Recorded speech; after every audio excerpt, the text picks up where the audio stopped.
go. Turn around, turn around, turn around again. Find yourself. It's not half as bad as you thought it was. It's not an epic that you live. We can dress it up in red if that's how you want it. But you better get out tonight. We'll still hold you back from the edge. Don't watch this fool. Don't waste your money on another broken renegade. Do it now, act faster and lie to yourself. Never heavy with the consequence you're running from. Never think about the way it was. We can dress it up in red if that's how you want it. But you'd rather get out tonight. We'll still hold you back from the edge. I will wait with you till the end if that's how you want it. I'll be your audience and I will still hold you back from the edge.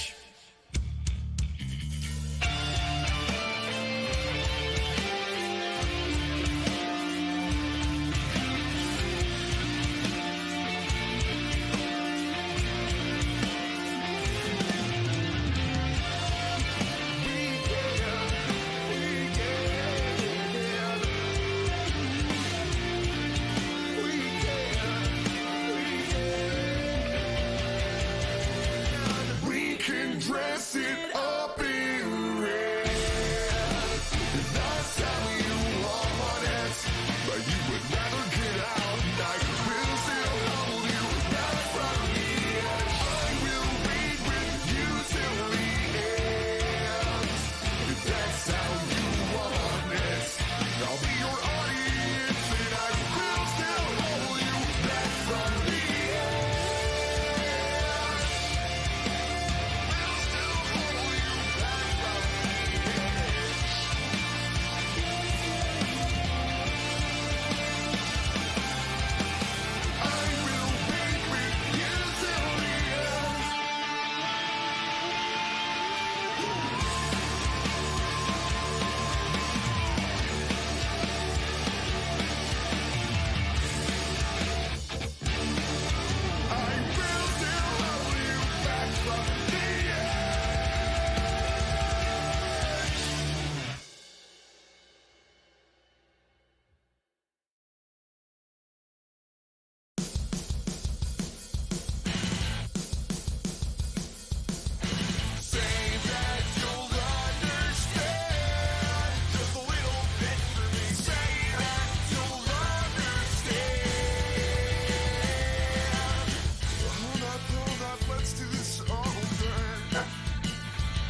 evening, ladies and gentlemen. Welcome to the Ariya Swift Lifestyle Pro Series.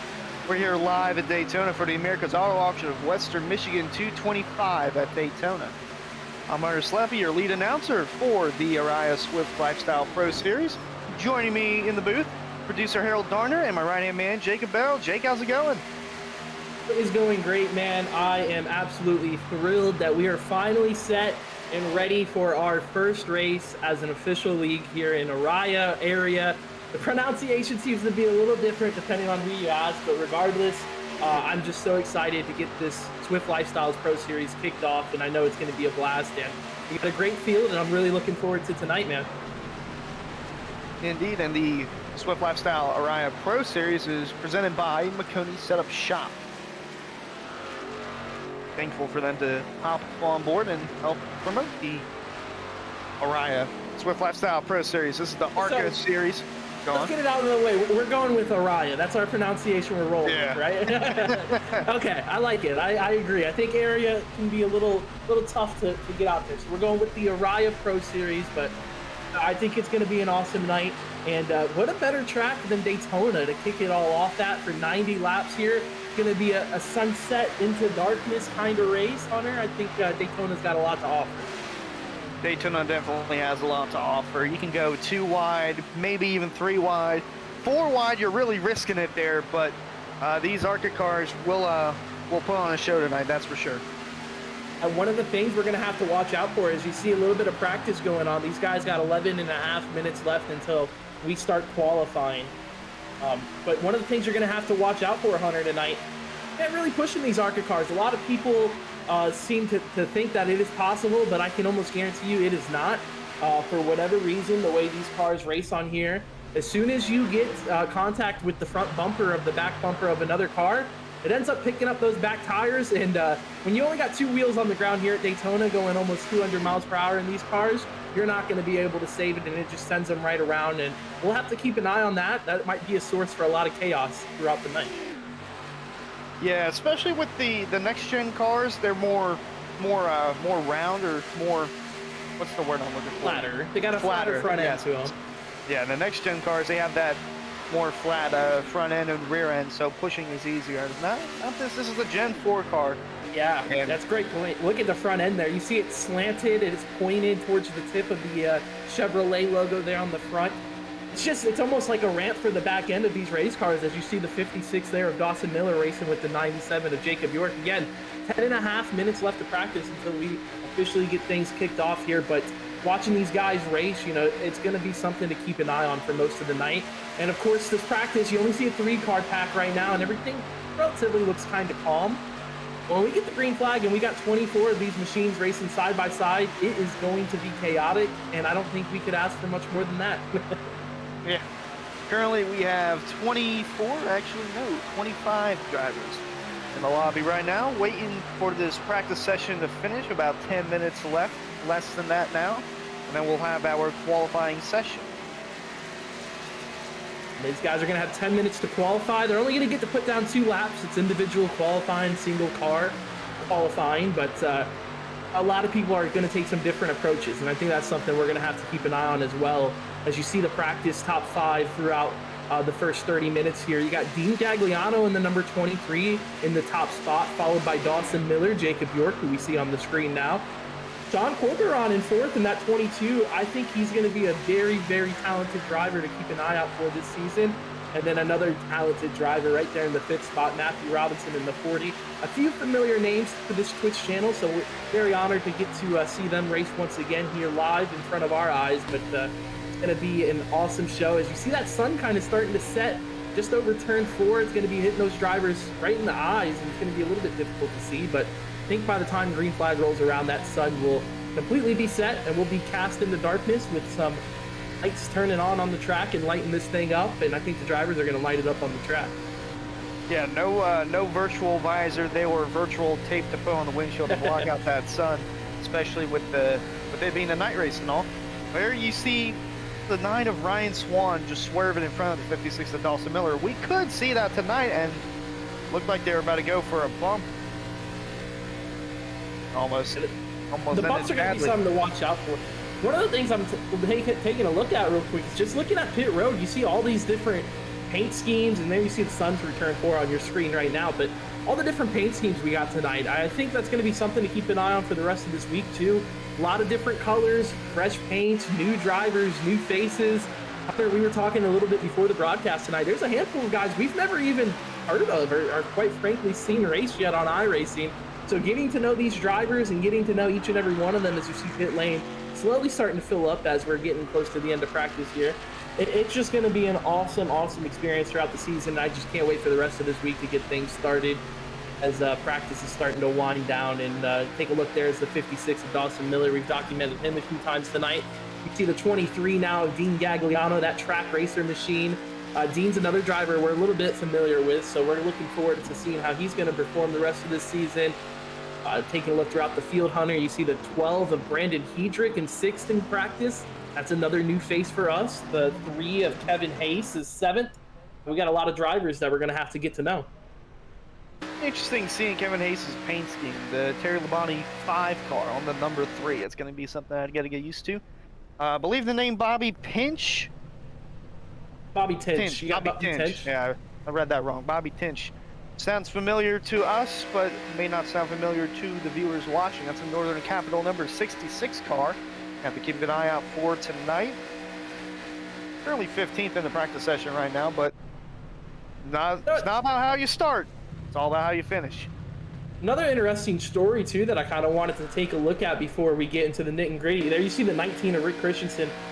Honored to have him race with us as well. Really looking forward to seeing how he performs tonight. Of course, it's going to be chaotic night. I think we can just put it that way.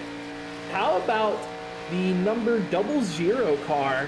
It's going to be an interesting story to take a look at. He said we can call him JJ Hunter, so we'll go ahead. We'll call him JJ. But JJ Wang, he's actually told us earlier tonight he's actually got dual citizenship. He's a dual passport holder from Taiwan and the U.S., so he represents Taiwan a lot here on iRacing. He's officially a part of the Club Asia, so he's a member of a different background than we're used to seeing in a lot of these oval series of racing. So it's going to be pretty cool to see how he performs tonight, and I think it's going to be awesome to race with a bunch of new faces. And JJ here in the 00, he's one of those guys too. He's coming over from the road side of things. He's got a lot of experience over on the iRacing road course side of things, and very high I rating, a lot of wins. So it's going to be interesting to see how he transitions over to the oval side of racing. I don't know if Daytona would be my dream scenario to start my first oval race at, but it'll be awesome to watch. Yeah, and I mean, it's real. Amongst him, we're going to see a lot of new faces and really see how well they put on a show for us. But I'm really interested in seeing him. It's his first oval race at Daytona. Well, his first race is at Daytona. His first oval race is, and really going to have to keep an eye on him. I think it's going to be a special night. Yeah, and like you said, go on. Sorry. And just like you were saying earlier, I mean, you look through the roster up and down, new faces, a lot of people racing together on some new teams. You even spread throughout our Discord. You see a lot of different people kind of geared up together. Of course, we have Samson Motorsports down here. Those two drivers, Bobby Tinch and Sean Corcoran, are going to be representing them throughout the season. But then we had some new teams come up. Infinite Gaming with Garrett Heath. He's got a couple drivers he's developing in the ARCA series. One of those being JJ Wang that we just highlighted. The other being Rick Christensen. JW Racing has a few members in this lobby as well. I saw Dean Gagliano earlier in the night. Matthew Robinson, Nicholas Alda. So it's going to be an awesome experience to get to know all these guys. A bunch of different teams getting involved here in Araya. Sorry. So I'm super excited to see how this night goes. Indeed, and we got a new driver to the top of the chart. Mispronounced his name earlier. I'll get it right this time. Bobby Tinch, the 66 car to the top of the charts, as we see a little 3-car pack there with the 12 car of Brandon Hendrick. He was 6th, moving back to 7th now. So we got less than 4 minutes before we get our qualifying session going. Drivers will have 2 laps. First one kind of being a warm-up lap. We'll see drivers run around the top. And then in the transition to lap number 2, they'll work their way to the bottom. Once they get into the trial, we'll try and take the quickest approach, which is the bottom, all the way around the racetrack.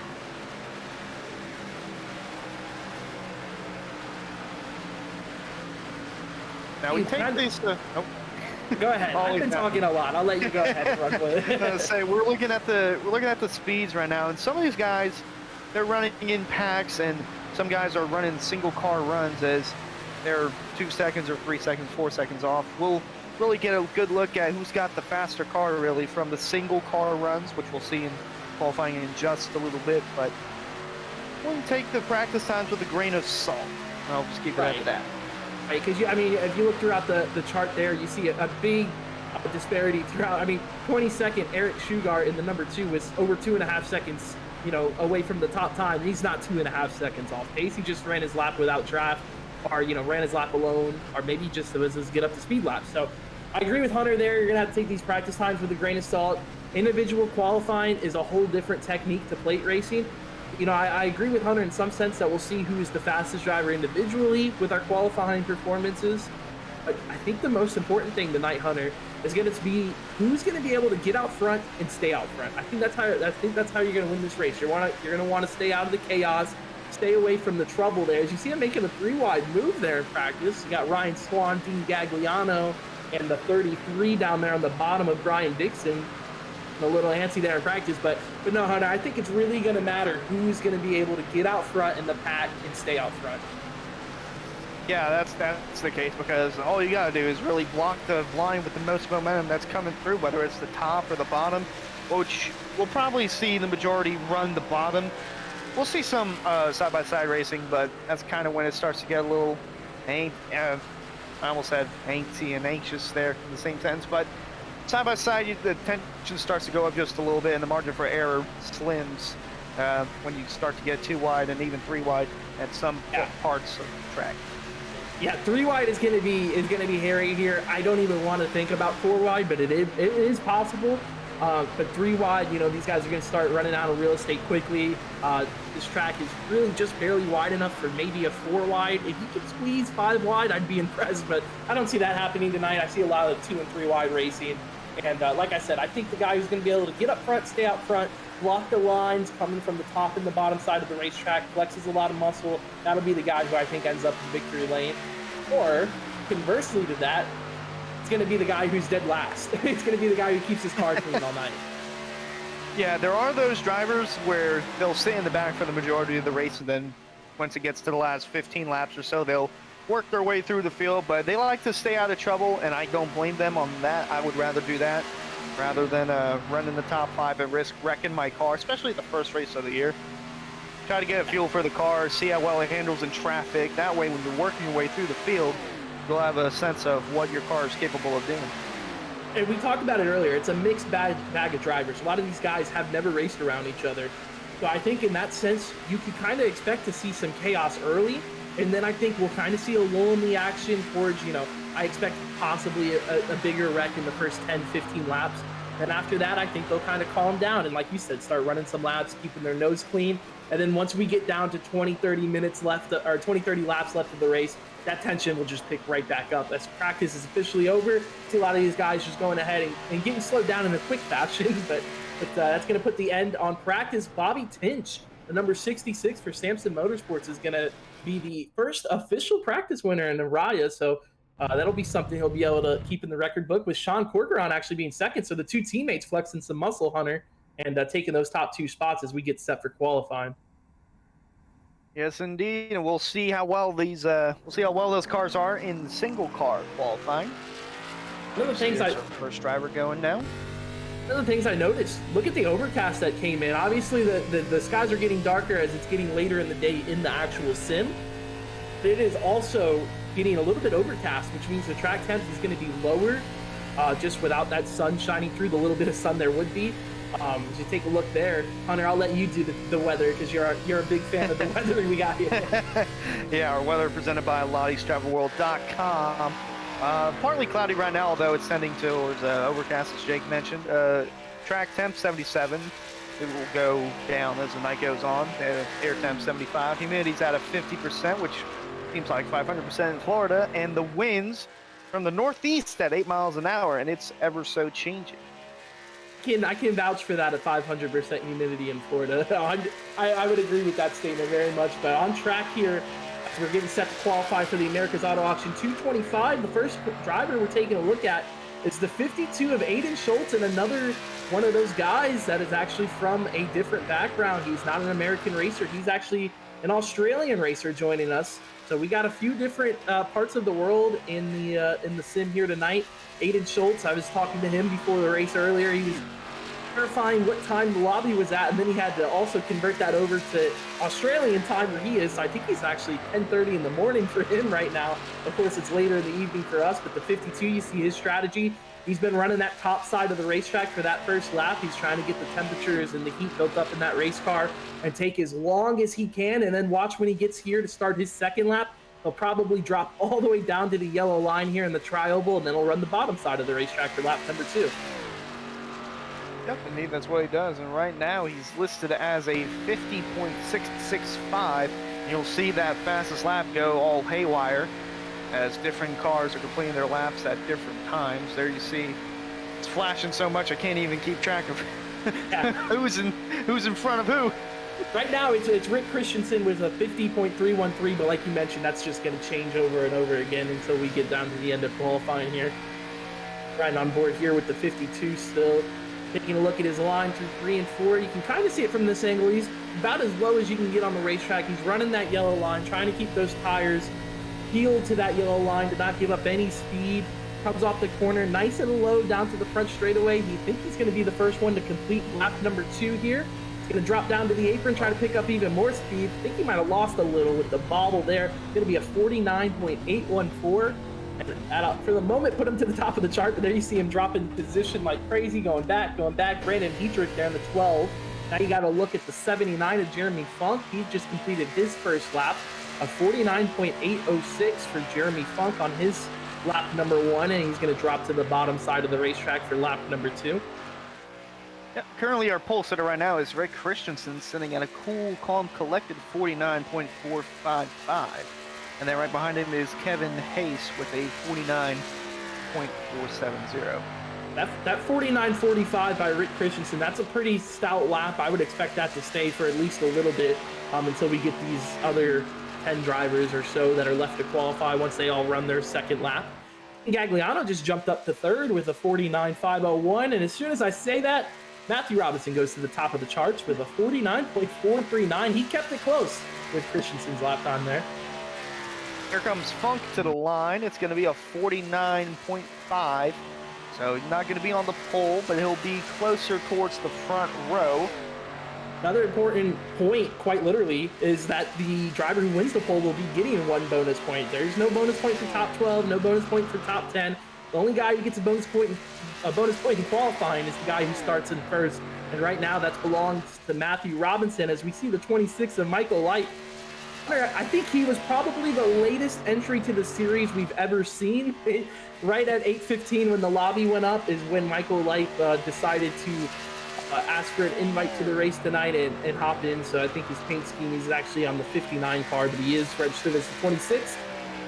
So shame on Michael Light. I know Harold's going to give him a stern talking to after the race for that. He did a great shot there out of turn 4. He's coming to the line to finish his second lap. We'll have to see if he can grab that bonus point away from Matthew Robinson. There you see the 2 of Eric Shugart. It looks like Light is not going to be able to grab that spot. He's going to move to 7th on the board, though, with a 49.501. Eric Shugart in the number 2 is another one of these drivers I talked to pre-race. He was super excited to get things started here. He's actually going to be racing in the Swift Lifestyles Pro Series here on Monday nights and also the Loudbox Series on Wednesday nights in the Xfinity cars. So we'll be seeing a lot of him as he completes his first lap at 50.214. Well, you know, Jake, when you talk about getting on the drivers about their numbers, you know, the guys, you know, like, you got to shout out to Hunter. Hunter doesn't even have iRacing, so the only thing he's seeing is a production feed. So I'm sure if he sees something that we don't see, you know, just the number, and it doesn't correspond, I'm sure that messes with him. It messes with me all the time. I don't like seeing that too often, but I'm sure he'll get it fixed, and then the sponsors don't like it when you get the wrong number either. No. Or the wrong sponsor they either. do not. Yeah.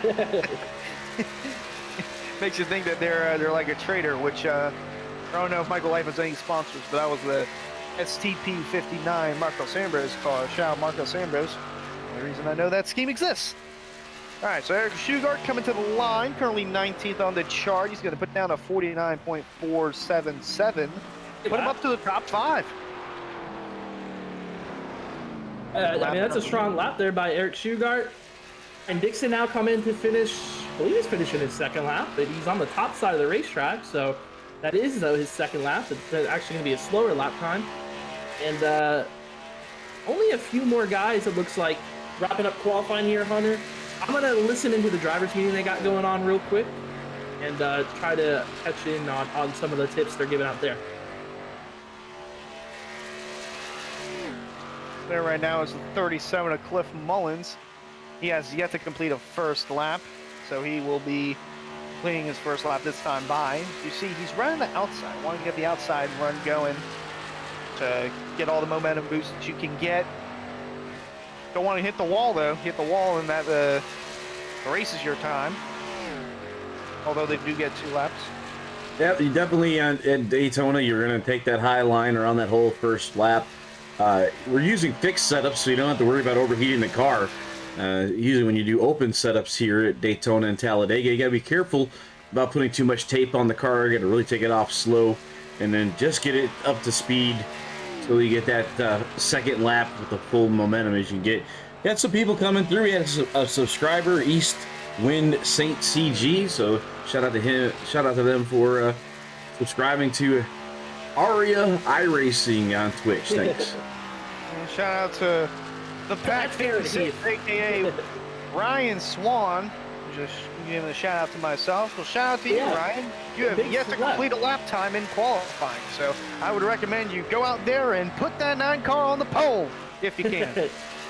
I think I talked to Ryan a little bit, and he was saying he wasn't qualifying tonight. He's going to be taking the safe approach and waiting at the back. But to his credit, Mr. Swann there in the 9 has been pretty stout on these plate tracks. So I expect to see him with a pretty good qualifying or with a pretty good racing effort. I'll say his qualifying effort's pretty good, I will admit.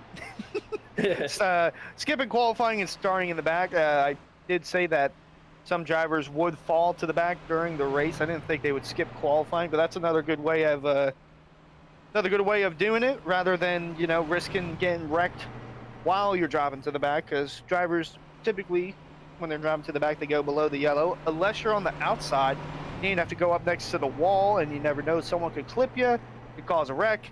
So good on Ryan Swann's part for thinking ahead, and he's amongst 4 drivers who have yet to put down a lap, including Bobby Tinch, who led practice, Chris Knight in the 8 car, and then Mangus Anderson, 7. I do not believe Chris Knight will be racing here tonight. He's actually going to be helping out with his teammate Eric Shugart in the number 2. He's going to be hopping on the pit box over there. We want to send well wishes over to Chris Knight and hope he starts feeling better. He recently had a surgery and is kind of still recovering from that, so won't be in the driver's seat tonight, but he still will be here and supporting us, and we really appreciate him for that, and want to send some well wishes his way. As qualifying is wrapping up with 30 seconds left, I don't think we got any more times coming through. I think you nailed it there, Hunter. The people that haven't qualified yet are planning to start in the back, so we can kind of get a chance to take a look at our starting grid now for the first ever race of the Swift Lifestyles Pro Series here in Araya. And Matthew Robinson, that number 40, unless something changes drastically here in the last 15 seconds, he's going to be getting the bonus point. So right now, he's the only guy with a point on the season. He's got the 1 bonus point for winning the pole. So early points leader, Matthew Robinson in the 40. Qualifying is officially closed, and that looks like that will stand. So we have 25 drivers getting ready to grid up here for a 90-lap, 225-mile race, the America's Auto Auction 225 coming up. Yes, indeed. We await for the order to come up, and there is our order coming up on the screen. So your starting grid presented by Swift Lifestyle. Your front row will be Matthew Robinson on pole, and alongside him, Rick Christensen, the 19. You got Sean Corcoran in the number 23 and the number 22, and then starting 4th in the number 3 is actually going to be Kevin Hayes. Starting 5th is going to be the number 2 of Eric Shugart. Dawson Miller is going to roll off outside row 3. Nicholas Halda is going to start 7th in the number 87 car, and then starting 8th is going to be Michael Lipe in the 26. Row 5 will find Dean Gagliano in the 23, and alongside him, Caleb Steimer in the 18. 98 of Jake Fluman is going to start 11th, and then starting 12th is going to be the number 34 of Rick Ward. Row number 7 will find Cliff Mullins in the 37, starting 13th, and then starting 14th is Jacob York in the 97. Eli Green is going to be starting 15th tonight in that number 28 machine, and starting 16th is going to be Jeremy Funk in the 79. Starting in row 9, we'll find JJ Wang in the 00, and alongside him, starting 18th, Brandon Hendrick in the 12. Ace Johnson in the 83 is going to roll off 19th. Aiden Schultz, our Australian buddy, is going to roll off 20th. Row 11, we'll find Brian Dixon in the 33, starting 21st, and alongside him, starting 22nd, you can double his car number, Bobby Tinch in the 66, starting 22nd. Rounding out our field tonight in row number 12 is going to be Ryan Swann in the number 9, and then Magnus Anderson in the 7. 25th starter Chris Knight, we mentioned, is going to be helping out with Eric Shugart, but we do appreciate Chris for showing up tonight and you know, being a part of our initial race here in Aria in the Swift Lifestyles Pro Series, the America's Auto Auction 225. We got some beautiful looking cars. The grid is set and the pace car is rolling off, and we are moments away from taking the green flag on our initial season. Indeed, let's go ahead and take a look at our track facts here. So Daytona, it's pretty steep banking. We got 31 degrees over in turns 1 and 2 and 3 and 4. The front stretch is curved, and it's going to have some banking also, so that's going to be 18 degrees on the front stretch, and the back stretch just a mere 2 degrees there. So it's going to be interesting seeing how wide they go on both straightaways and all 4 corners. Gotta remember, the most important rule of the night: pushing in these cars is going to be virtually impossible. It's just not going to happen. As much as some of these guys might think they can, they can't. So as soon as you see bumpers touch, you can expect to see somebody going around 9 times out of 10 in these things. So we're going to have to keep an eye on that. We're going to have to keep an eye on who can work the draft the best and who can keep their car clean, Hunter. It's a 225-mile race. That is a decent amount of time to work your way through the field, take care of your stuff, and be there at the end with a clean race car. You'll probably have a good shot at winning, but you're gonna have to survive the chaos. It's a lot easier said than done. Yes, indeed, and there are no stage yellows in this race, so it'll all be either green to the end, or we could see quite a bit of yellows. I would anticipate a few cautions. I was gonna say, our good buddy Ryan Hartz, he's in the admin tower. He's gonna be calling the admin shots for tonight, and it's gonna be interesting to see how well he does and how well the product does and what calls he might have to make.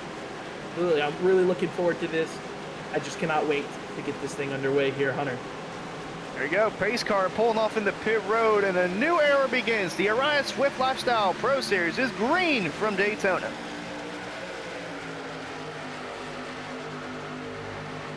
Right away, you see Matthew Robinson eking out to an early lead. He's actually going to clear the number 19 of Rick Christensen on the top side of the racetrack. Following the line in second, the 22 of Sean Corcoran. That third car line on the bottom is going to be the number 3 of Kevin Hayes as they work through turn 2. There they go, fanning down the backstretch, some 2 wide, some 3 wide. You see the top there not as grouped up as the inside. Inside being led by Matthew Robinson, although the outside of, that's the 10, no, that is the 19 of Rick Christensen. Looks like they're starting to form up a little bit. We got one in the wall there. Yeah, there's turn 3 and 4. There's a car in the wall there. He's sticking it up top. It looks like the 34 of Rick Ward. Yeah, 34 Rick Ward. He keeps it on the outside. No caution yet. We are still green. So as much as that sucks, you know, being stuck up on the outside wall and kind of having to hold it up there, that saves the field a lot of damage. I mean, that was a mature move to do it. You got to kind of wait till you can kind of clear the field and then pull it off the wall hard, because that thing just snaps right around. He does a great job getting out of the way and staying, you know, keeping this field, you know, clean for the most part. As you mentioned it earlier, Hunter, that inside line looks to be a lot better put together than the outside line, but they're still racing hard at the front of the field. Rick Christensen leading that top lane. He's doing a great job. He's got Dawson Miller behind working the draft with him, and they're taking a little bit of hay. Yeah, I was just going to ask, I don't know if we went over it, tire sets, like how many these drivers have, and if there are any resets that they have, or there none at all. So these guys are going to have 3 sets of tires in the pits, making 4 total. Obviously, they're going to start the race on 4 tires, and then they got 3 more in the pits. So those are going to be the tire options for tonight. 75% fuel, so it's not the 100% 22 gallons that we're used to. These guys are going to be making it probably around 25 to 30 laps on fuel, and there is no fast repairs. So if you damage that car, you got to live with it. So that puts 34 Rick Ward in an uncomfortable position right now. But one driver who is in a comfortable position, our leader, Matthew Robinson. He's still hanging tough on that bottom, but the outside's got to run. Christensen trying to get on alongside of that 40 car, and it looks like he will, but he won't lead the lap.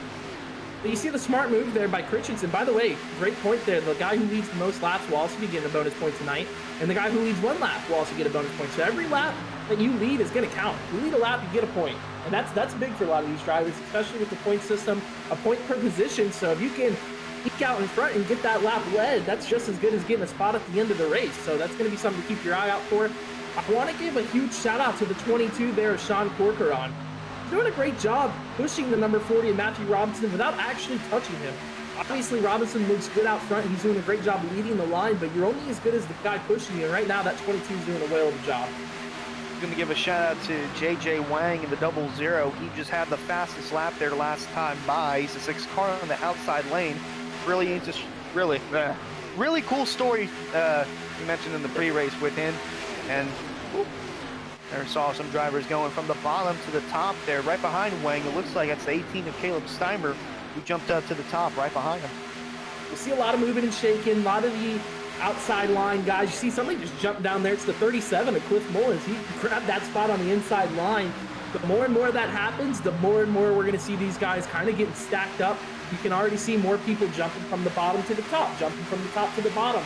It's going to be that constant shuffle all night long, and you're just going to want to be at the right place at the right time by the end of this thing. But I'm going to be honest with you, Your Honor, I kind of anticipate a lot of these guys taking it easier than they are. We got about 15 cars in this front pack, and they're racing hard for the lead. Yes, indeed, as there goes to the outside. That's Rick Christensen, the 19, being pushed by Dawson Miller, 56. Outside lane getting the run, but 40 Robinson not giving up just yet from the run on the bottom. And he can clear on the outside if he wants to, but he's going to keep tucked in on that bottom with the 22 of Conquerin behind him. Another cool story there. The 4th car in line on the bottom, that bright blue machine, is the 28 of Eli Green. Eli, it's been a while since he's been on iRacing. He's kind of taken a little time off, kind of just now getting back into the flow of things, and he's already moved himself up inside the top 10 in that number 28 machine. So it's going to be awesome to keep an eye on that blue machine and see where Eli ends up when it's all said and done tonight. But the line still getting closer and closer together. I think the pack is actually growing a little bit since the start of this thing. Indeed, it might have, as you see some cars. Oh, and there it is in the wall. That's the 18 car. Caleb Steimer. He got a little bit up too high. He's going to mention that. Hold on to it, buddy. Hold on to it. I was going to say, it looked like there was one car trying to poke out and make it 3-wide to get some clean air on the nose, and that was 18. That was an awesome shot. Yep. It was an awesome shot going down the back straightaway there. But as silly as it sounds, shout out to Caleb Steimer there, pulling it off the wall and saving that thing. I guarantee you it is not as easy as it looks. Those things snap as soon as they get out of the outside wall, but he did a good job holding on to that. But up front, these two are still going after each other. Last time by, Christensen was the leader at the stripe. This time by, it's Matthew Robinson. They just keep swapping laps led back and forth, and I don't know how much longer these guys are going to keep racing this aggressive. There's a lot on the line, and it's very, very early in this race. Yeah, speaking of very, very early, I just looked at our leaderboard right now. Jacob York's currently listed a lap down. Not sure if there was any issues going on with him or his internet. I think that was just him going through 3 and 4. That might have been Rick Ward, but we're going to have to keep an update on that. I would anticipate some technical issues there on the 97. We were working through some stuff earlier. Not really a common oval racer or big track racer. We saw him in the late model series, had pretty good runs there on the shorter, smaller tracks, but he's not been able to really get his hardware, quite frankly, to work with these bigger tracks. So he's probably working through some issues there. But hopefully we'll be able to see him get back up on the lead lap. As you see these guys, I mean, I don't think we've really changed the top 6 at all, Hunter. It's been the same 3 guys on the bottom, the same 3 guys on top. Up front, Dawson Miller doing an awesome job being that 2nd car on the top. Christensen's hanging with Robinson, and he's not doing it alone. He's got a lot of help behind him. He's got the 56 of Dawson Miller, the 26 of Michael Light. Those guys have stayed tucked up about as close as you can get without touching each other throughout this entire green flag run since the start of the race. Already going to be working lap number 10 of 90. You see the inside lane, it's still the most bunched up, but not really. They're starting to spread out some. Oh, I think if you notice one thing, the outside lane, the guys that are up there seem to be closer together than the inside lane. The inside lane, you kind of see them, in between the 22 and the 3, almost a car length there. And that space is kind of, I think, what's hurting them and keeping the outside lane able to stay so close because those guys are a lot more tucked together. They're actually going to be working some lap traffic. That is the 97 there, Jacob York. He's going to pull off the track, let the leaders go by. Smart move there as they were too wide throughout the front half of the field. He's going to be able to pull back up, but costly for him as he is now 2 laps down. Yeah, and you don't want to be a lap down in any case here at Daytona, but being down 2 laps, you're really putting yourself in a pickle here. Absolutely, but if he can catch a couple cautions at the right time, get a few lucky dogs, maybe take a wave around on some pit strategy, and get right back in this thing. But we'll be seeing him tomorrow night in the Truck Series as well, I believe. So loaded field tomorrow night. We want to invite you guys to join us for the Northern Capital Truck Series. They're race 1 tomorrow night here at Daytona. An absolutely, completely packed field. We will start 40-plus trucks tomorrow night at the high base of Daytona for 100 laps, and it's just going to be an absolutely incredible race. And, we'll be here Wednesday night for the Lodge Box Series and Thursday night for the Sim Speed Shop Cup Series as well. So Daytona week is going to be quite the spectacle. We're already seeing some great racing here tonight. Yep, still side-by-side throughout the first 5 or 6 rows. Still Robinson leading the bottom, Christensen leading the top. Got some shuffling around going on in the further parts of the field, but other than that, it's been relatively calm so far. It's impressive. I mean, these guys being side by side like that, it's just not easy. I mean, no matter what these guys are, saying to themselves, you can't push the guy in front of you, you can't get pushed, and you also can't touch the guy on the bottom or the top side of you. And to be able to stay side by side, at least 4 rows deep since the drop of the green flag up front, very impressive. And you got to give a shout out to those guys that are in the middle of the pack. Yeah, Robinson and Christensen up front are getting all the TV time, and they look great. But really, Dawson Miller, Sean Corcoran, Kevin Hayes, Michael Light, those guys that are pushing are doing a lot of the heavy lifting for those guys to be able to stay up front. Now kind of breaking up, it looks like, at the top side of the track. Only 4 drivers up in that top lane now. Everybody's kind of dropping down to the bottom. It's like they're getting outnumbered quite a bit. I'd say about 10 cars on the bottom line there and only 4 up top. They're still able to hang with them. Well, now you might as well make it 3 cars on the top now. So I figured that we would get to this part of the race at some point, although there's 2 drivers searching for grip on that outside and speed, and they're going to help this outside line stay up. Oh, see some 3-wide action there. Yes, they are, and that's the 28 right there in the middle. And he's, they are super tight. Oh my goodness. Rick Christensen, there's still neither of them yet. No, he's going to try and slide up in front of him. Oh, man. What a move right there. That was a very aggressive move there from the 28 of Eli Green. Squeezing right through there. And that got the outside lane dismantled pretty quick there. You see there's a lap car coming in. That's going to be the 34 of Rick Ford. Catching them in the middle of turn 2 is not ideal. These guys are going to have to squeeze around. They're going to go 3 wide again. They're going to make it work, though. These guys have been doing an awesome job. They've been killing it out there tonight, so shout out to these Pro Series drivers for putting on a great show. But, man, Eli Green in the 28, Hunter, how about that move, squeezing through the middle 3 wide?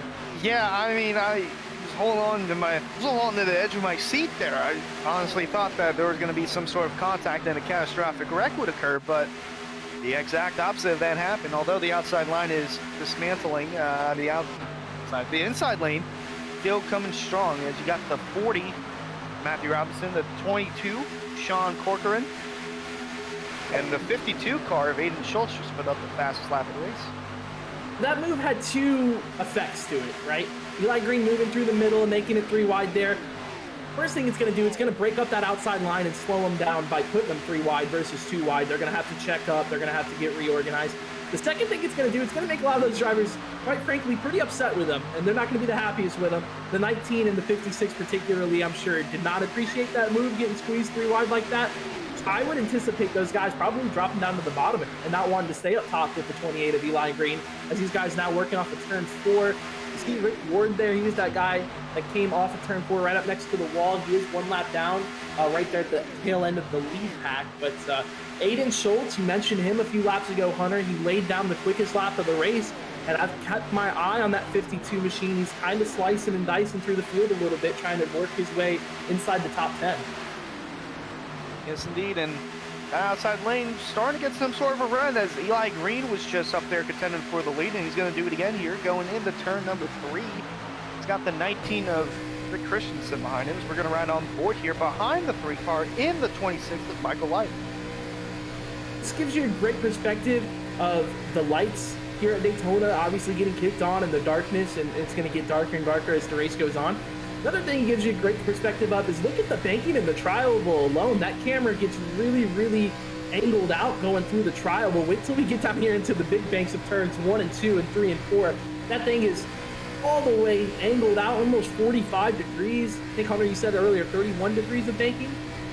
Yeah, 31 degrees on the turns, and right here down the backstretch, just 2. And then when they go through the tri-oval, that's a mere 18 degrees of banking. A little bit more of 3 wide racing is actually right on the outside of the car we're riding on board with. It's the 12 of Brandon Hendrick. He is in the middle up top. I can't tell exactly who that is. They're sliding up. Wow. Great racing from these guys. I mean, we've gone 3 wide twice now. We keeping it safe. Well, we're about to do it 3 times. Nope. I'm trying to figure out exactly who that is. It's the 98 of Jake Fluman, I believe. He's the one who was working that 3rd lane up against the wall, and then he was 3 wide there momentarily, but then he started working that 3rd lane once again and trying to squeeze his way up there, but eventually kind of settled back out into 2 wide racing. This front pack, it's gotten smaller and smaller by the minute. Every lap we seem to drop a guy or 2, and I think you've seen a lot of these people on there saying, I want no part of this. They're getting a little too racy for my liking. Yeah, one of those drivers being JJ Wang. I know he was on the outside lane, and then he just slowly shuffled towards the rear of the field, which, I mean, I don't blame him. With them going 3 wide, why would you be up there? And you can see the pack even more now, breaking up again. Now that 98 of Fluman, who was just making it 3 wide 2 laps ago, is the last car hanging into that draft in the lead pack. Catching lap traffic again, I believe that's the 97 of Jacob York. Yeah, there's 10 right now in this main pack, and then you see just a few stragglers in the back, just getting the tail end of that draft. And there you see the 97 of York pulling off to the side. He's going to slowly come back through, and he's going to kick up some grass, but that's all right. Right now, the 2-car breakaway on that bottom. Harold, if you take a look here at the number 9 of Ryan Swann, he is actually that leader that Hunter was talking about of that 2nd pack there. You got the 7 of Magnus Anderson right behind him, the 00, as Hunter mentioned, of JJ Wang, the 66 of Bobby Tinch, the 79 of Jeremy Funk. A lot of those guys are those ones that thought they were getting a little too racy up front. They wanted to drop to the back. Those are the guys who are playing the patient game and just waiting for chaos to break loose and trying to log some laps here till the end of the race. So that front pack that we got is kind of dwindling out, and you see a few of those guys ending up in this 2nd single file pack. It's much calmer back here on it. Yeah, much more relaxing. And Ryan Swann was one of 4 drivers who didn't put up a lap time. So he's sort of moved up from, I'd say, about 22nd or so. So he's up, I'd say, 6 spots on the start of the race. And I think a lot of that is, like you mentioned, just trying to bide your time, log those laps, and make sure you got a clean car at the end of this thing. Up front, though, it's the exact opposite. They are still 2 wide for the lead, and it's Matthew Robinson on the bottom, who has been getting an awesome push all night long from that 22 car of Sean Corcoran, the driver for Samson. He has been tucked right behind the 40 and just keeping his nose just about as close as he can get and giving that inside line some life down there. Through turns 1 and 2, they come down the back straightaway once again. Another lap car in front of the leaders. This time it's the 18 of Caleb Steimer, who we saw a handful of laps ago get contact with that outside wall heading through turn 2. So, Hunter, I got something that might make you even a little bit more nervous. Boy, what is it? We're going to be working pit stops here in about 5 laps or so. Oh, that's going to be interesting, seeing drivers merging onto pit road, because we typically see it in the real life the NASCAR series. Drivers will typically wave their arms, hands, whatever out the window down the backstretch saying, hey, I'm going to pit this time. We don't have that in iRacing. We don't have a virtual hand or a virtual water bottle. They do actually. It's called the number 1 key. When you hit 1, it says pitting in the iRacing drivers chat. And that's kind of the way that you would signal out through the windows. You see the 18 of Caleb Steimer pulling off the track, picking up some dirt as well, as you mentioned about Jacob York. But yeah, they kind of do actually have that hand signal. Everybody would signal pitting in, or they would either queue up over the radio that all the drivers are connected to. They'd say, hey guys, I'm pitting in this lap. I was about to say that Jake, The iRacing, it's like they're their own spotters. They can do their own talking amongst each other in that open channel that everybody has.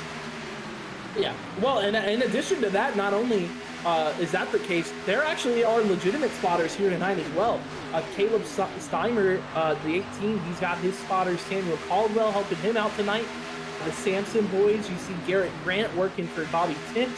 Matthew Robinson has Patrick Moore spotting for him. So a lot of these guys are actually, have a real life spotter in the race with them, in addition to the radio communication that we talked about, in addition to hitting the number 1 key that says pitting in. So hopefully these guys are going to utilize all those tools, but that's not always the case, and there's still going to be some room for chaos. I anticipate about 3 or 4 more laps, though, until we see these guys hitting pit road. Coming across the line, it'll be lap 24 of 90 here. Tonight's opening race for the Swift Lifestyle Ride Pro Series. The America's Auto Auction Western Michigan 225 at Daytona. Coverage is presented by Miller Racing Graphics, your #1 source for iRacing graphics, logos, and more. Get 50% off your first paint scheme at facebook.com/MillerSimGraphics. Ready to go down the backstretch. Still a side-by-side battle, although now Michael Lipe is leading the charge on the outside lane with, I believe that is 28 of Eli Green pushing. Just about to mention, had a little bit of a swap up top. Remember earlier in the race, it was Rick Christensen all night long who was getting pushed by the 56 of Dawson Miller. Now it's the 26 up top who's getting pushed by the 28 of Eli Green. So the outside line has swapped positions quite a bit. Inside, though, it's been Matthew Robinson, Sean Corcoran, and Kevin Hayes, 1, 2, 3 on the bottom all night long. Pit Stops is going to throw a ginormous wrench into these guys' strategy and their way. The race has been working out for them so far. Their plans, it's all going to have to get turned upside down. Hopefully not literally. I was just going to say, the stragglers in the back, this was a 10-car pack at one point. Now it seems like everybody's bunched back up. They are more organized on the bottom again. You got more guys up top. So you see some guys starting to snake around in the back, but definitely see the pack building up once more.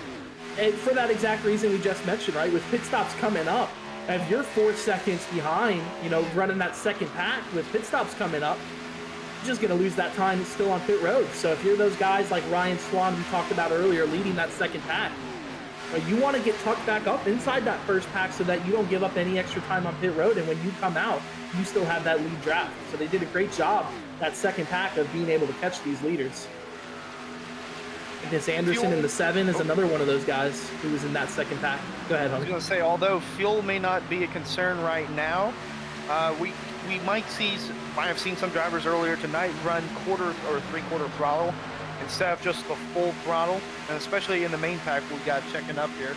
Looks like we had one guy come down pit road there. I apologize for interrupting you there. Trying to see exactly who that was. I think it was a lap car. Might have been the number 97. Yep. Okay. Yeah, so he came back down pit road. His service completed, but yeah, go ahead, Hunter. I'm sorry about that. I was going to say, I don't know, three-quarter of a fuel, three-quarter of throttle going to save some fuel, although I don't know how much of a difference it's going to make. And that might have been what the second pack was doing, because now they're all munched up into one right now. So, no, that's a great point.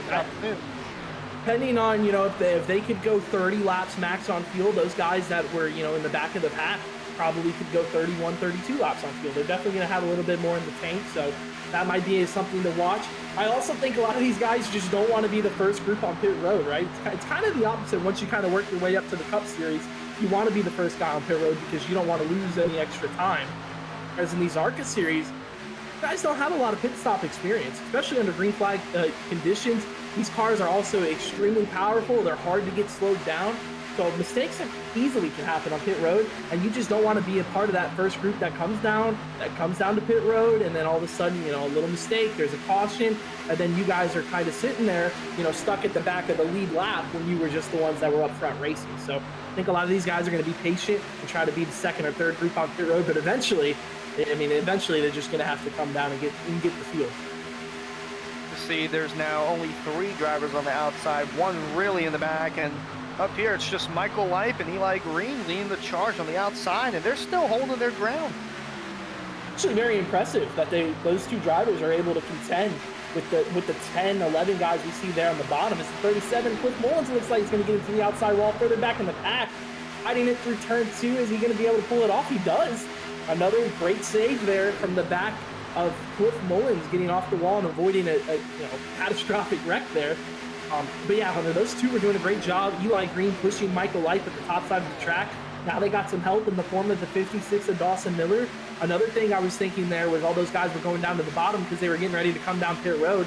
However, that has not been the case. We're going to be working lap number 30 here, and we've yet to see a guy in this lead pack come down and get service for fuel, and I think it's going to be coming very, very soon.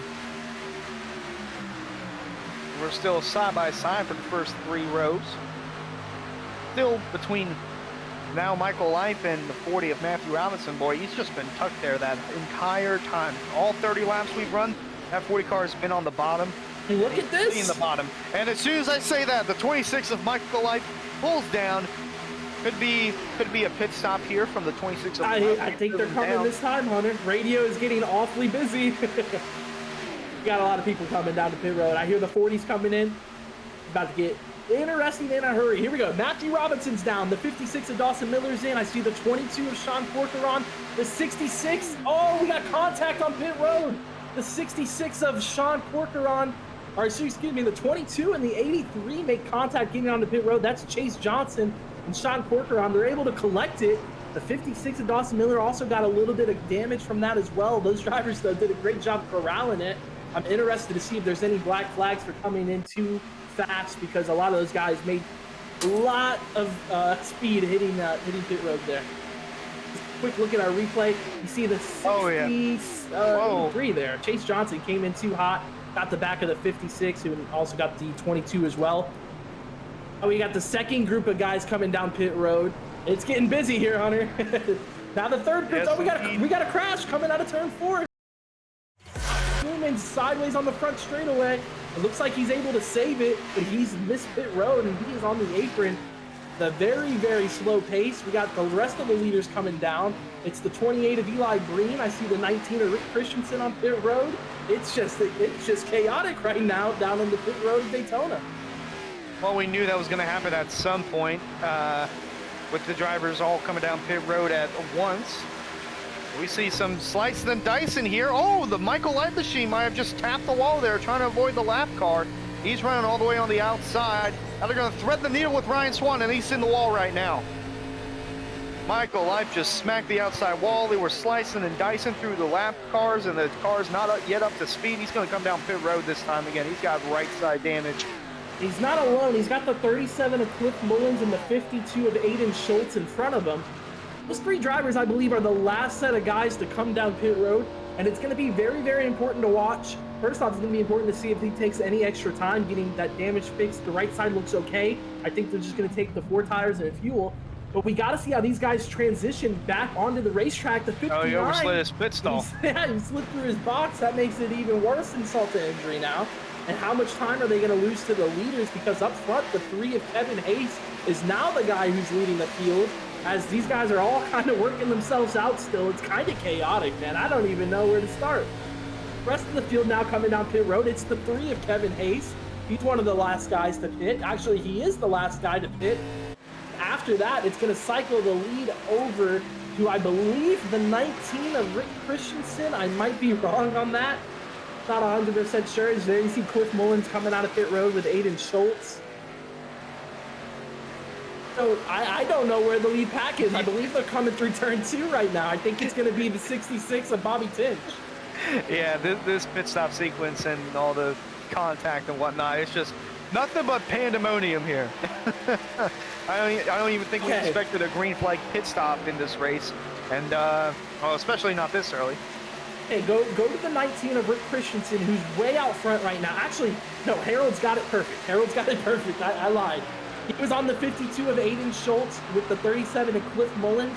Those guys are going to be the leaders unless the 3 of Kevin Hayes can come out in front of them, who just pitted by himself. He's working the exit of turn 2 at the moment. So those guys are about to meet right here when they exit turn 2. And that'll decide if the lead is going to get handed over. I don't think it will. I think Kevin Hayes is actually going to come out. Not yet. And now Got some swerving on going on. That's Christensen on the outside, and he's got help with him. This is interesting because they're catching him quick. There's Kevin Hayes in 3. I think they might split him. It looks like the 52 of Aiden Schultz is just going to check up and get in line with him. That is our front pack right now, Hunter. Those 5 cars did the best job getting on and off pit road. And it's Rick Christensen in the number 19 car, the 79 of Jeremy Funk, then the 37 of Cliff Mullins, the 3 of Kevin Hayes, and the 52 of Aiden Schultz. That is our top 5. Those 5 did an awesome job getting on and off pit road. And they have a 4-second buffer now back to the 66 of Bobby Timmich. Yeah, and the front 2 are currently pulling away right now from the 3 of Hayes. And these guys are catching the lap cars as we speak. Those are penalties. Those must have been people that got onto pit road way too quick. And among those guys that had to make a pass-through penalty, Hunter, the 40 of Matthew Robinson. Oh, that is huge right there. 40 of Robinson. I was wondering where he went. He just got lapped by those leaders, and right now I believe he's going to be the first car one lap down. He's going to have to hope for a caution. Right now. There you see our second pack, which is, I mean, those guys did a great job getting on pit road too. I think if I had to guess here, Hunter, I might be wrong. I'm sure you can double check me with your scoring sheet. The front pack, those top 5 guys probably took fuel only on their pit stop, with the next group of guys, 6 through 11, probably taking 4 tires. Had to guess, that's what I would assume happened. You're definitely right on the second part, guys, in this pack taking 4 tires, but all in all, I'm seeing pit times that are around similar. The quickest being of Cliff Bones in the 37, 11.9. Everybody else That's is a fuel around only. 14.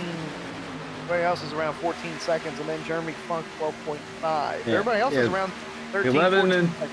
the 11 and 12s are 2 tires or fuel only. Right, because these guys ran so long before they pitted, they had virtually no fuel on their race car. That's why the pit stop took so long for fuel only, because they had to fill it up so much. And just now kind of getting settled out a little bit and kind of realizing that, you know, where we stand. But, when you put it all together, Hunter, we got to do this again around lap 60. And this is without a yellow. Yeah, this has been absolutely chaotic, and I've been extremely impressed. These guys have made it 38 laps, and throughout the first 30, they were side by side throughout the entire field. Not a single caution flag has flown here tonight at Daytona in the America's Auto Auction 225. It's been an absolutely incredible show, and these guys are doing a great job putting on a whale of a performance. I believe we have a battle for the lead now forming up. We got some cars going down on the bottom, being led by the 3 of Hayes. That outside line now being led by Cliff Mullins in the 37. That's quite a surprise there. Just had the front 2. They were out to about a 7-car length lead, and must have missed how they were caught and passed, because now they're in the middle of this pack. We got Christensen in the number 19 running inside that top 5. He was one of the quickest on pit road. He did a great job getting on and off pit road. And then the second part of the equation as they go 3 wide now. And that's almost for the lead on the bottom 2 guys. The guy up top on the 40, Matthew Robinson, he's actually a lap down. So he is racing to get his lap back so he doesn't have to, you know, pray for a lucky dog per se and have to get the lap back that way. He's just going to go up there and try to take it away. But as I was mentioning there, Hunter, Rick Christensen did a great job getting on and off pit road, and then the second part of the equation, he found his drafting partner ASAP, and that was the 79 of Jeremy Funk. Those 2 came out of pit road bumper to bumper, drafted with each other around the racetrack, and gained a lot of time. Yeah, I was just going to say, it looked like that's the 28 of Eli Green. He's also a lap down. Other drivers are a lap down right now. Chase Johnson, Jake Foreman, Dawson Miller, and J.J. Wang, along with the 22 of Sean Corcoran. All those drivers are a lap down. And the main reason, pit road speeding penalties. A lot of those guys came into pit road way too hot. In the case of Dawson Miller, he probably would have not been speeding on pit road had he not gotten hit from behind and knocked out of the racetrack or out of the pit lane. So that was probably the penalty there. But a lot of black flags on the first green flag pit stop of the season. But hey, that's what the season opener's for. It looks like it's another car that's a lap down. Kind of 22. It might be the 22. Yeah, that's Corcoran. So he's going to go 2 laps down now. Wow. What a change. I mean, we just saw Sean Corcoran pushing the 40 and Matthew Robinson running 1-2 the entire night. One pit stop later, they're both 1 lap and 2 laps down. Yeah, it's crazy how super speedway racing can work. Some days it's just a wreck fest, and other nights like tonight, caution Strategy. Strategy. Yeah, strategy I mean, and caution free. I don't think a lot of these guys came into this race with a notebook full of strategy notes. I just don't think that was what they were planning for whatsoever. And it kind of interesting. Look at the front of the field. 40 of Matthew Robinson is the first car. He's a lap down. The 28 of the 28 of Eli Green on the outside. He's the second place car, but he's also a lap down. So both those drivers right now are pushing at the front of the field to stay in front, and hopefully don't have to utilize a lucky dog. And they're not technically the lead. The lead is actually right behind them with the 3 of Kevin Hayes and the 37 of Cliff Mullins. So looks a little bit funky right now. Pun intended, Jeremy Funk. Looks like they're going to catch a lap car. It's going to be the 18 of Caleb Steimer. That will put him 3 laps down when the field catches him. Interesting to see. Oh, there you see Eli Green going down to the bottom in front of Matthew Robinson. Now the battle for the lead between the 3 of Hayes and the 37 of Mullins as they go around the outside of, or down the inside of Caleb Steimer. Yeah, Caleb Steimer. Had a little brain fart there. It's all right. 3 of Hayes is going to pull clear so far. Looks like everyone's getting single file except for the 37 of Cliff Mullins. Kind of hanging on that outside on his own, waiting for a hole to get into, and he'll fall in behind. That's the 83 car for Chase Johnson. He's also another driver. He's currently the free pass car right now. If the yellow were to come out, Chase Johnson would be your free pass because of Matthew Robinson and Eli Green both being in front of the leaders. And with that being said, look what he's trying to do now. He's trying to go back up there and race his way back on the lead lap so he doesn't have to take the free pass. Again, the one key to this whole equation is if a yellow flag comes out. If we stay green the rest of the way, the race for the win is going to be down to the 3 and the 52 and the 37. Those guys in the front pack that are kind of sprinkled in with the lap cars. That's the battle for the win if we don't get a caution. So a lot of different ways to kind of dissect this front pack. I did not think, to be honest, Hunter, I've seen a lot of restricted plate in Daytona racing. I've been in a ton of them. I did not think I would see this race tonight that we're seeing. I just was not expecting strategy to have such a big play on things. I didn't expect pit road to be the make or break moment, but that's what it ended up being. At least so far. If we see this tomorrow night with a 40 truck field, it's gonna blow my mind into smithereens. And good luck. 40 trucks. Good luck to Harold and Ken tomorrow if they do, because trying to keep up with 41 different trucks in their pit strategy is going to be 3 times as hard as trying to do it with this 24 car field we got tonight. So it's going to be quite the show tomorrow night in the Northern Capital Truck Series. Make sure you guys are following along on the Twitch channel so you guys can get alerted when we go live for that tomorrow night. It's going to be an awesome show. Almost had some contact there between the 37 and the 52, and to the outside of the leader, it is Chase Johnson. So he's fighting to get that lap back while under green rather than taking the lucky dog. But Cliff Mullins nearly making contact with the 52 car of Aiden Schultz, side drafting through the corner. And the funny part is, the 83 doesn't even have to get all the way to the front of the pack. He's just got to pass the number 3, who's technically our leader, but it's the 3rd car in line. So it's just been, I'm just completely blown away by the way this race has worked out. We have an 8-car pack, and I think only 5 of them are on the lead lap. Indeed, 5 of them are on the lead lap, and actually, I think that's 9. I was Caleb Timer all the way in the back at the tail end. He did a great job being able to snag onto the back of the draft there. Let's take a look at our second pack, though, here, Harold, with Dean Gagliano, Brandon Hendrick. These guys are going to have to start working together and finding a way to make up 20 seconds of lap time. That's just virtually going to be impossible. It actually looks like Dawson Miller, the 56, is going to be the leader of that pack. However, he is also 1 lap down. So you got the 23 of Dean Gagliano all the way back to the number 00 of JJ Lane, who's also a lap down. So this is about a 12-car single file pack. Second lead lap pack with lap cars sprinkled in. A lot of these guys didn't necessarily do anything wrong. They just weren't as quick on and off pit road, or they were involved in some chaotic events that took place. Yeah, and they're running lap times that are about a second and a half off of our main pack. The 3 of Kevin Hayes just ran a 46.504, and then leading this pack. Actually, you know what? Yeah, leading this pack, the 56 of Dawson Miller, 48.047. So they're not really making up much time. They're actually losing time. So now I think if you're one of those guys on the lead lap in the front pack, you just got to pray there's not a caution flag, because that essentially takes away your guaranteed, I can't say guaranteed because it is Daytona, but right now you're looking really, really good for at least the top 5 finish. And I think if you told a lot of those guys like Jeremy Funk, Rick Christensen, Cliff Mullins, if you told them coming into tonight you're guaranteed a top 5 finish, they'd probably take it 9 times out of 10. So our goal right now is to not have a yellow flag. If you're anybody else, though, other than that top 5, keep waiting on that caution flag to fly. I'm hoping it flies a little later so we can get through our midway rundown presented by Swift Lifestyles. Fans, be sure to visit our sponsor, Swift Lifestyles, for clean supplements that help improve your focus in gaming. Use the discount code AREA iRacing, AREA iRacing, for 50% off your entire order, 15% off. I'd like to give a big shout out and a thank you to Swift Lifestyles for their support of the Swift Lifestyle Pro Series. Now let's take a look at our leader here. It's the number 3 of Kevin Hayes. He's had quite the night. He's currently in a 9-car pack as the leader. Was kind of staying in the middle of the pack. And he's, we got a contact. Hold on. We got a wreck coming through the second part of the field. Turn forward. The 56 of Dawson Miller's involved. The 22 of Sean Corcoran's involved. I see the 23 as well. Oh man, we got a big one here in turn 4. Right when we go through the midway race break here, Hunter.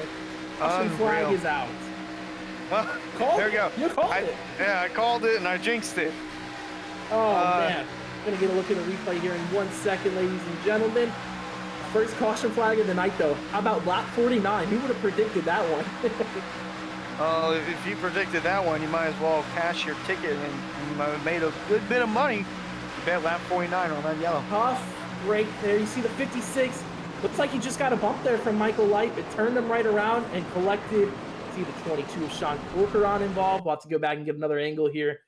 Can't tell exactly what triggered it. I believe it was a bump, though, to the 56 of Dawson Miller. Sent him around here. Yeah, we're gonna get a better look here at this replay here presented by Northern Capital.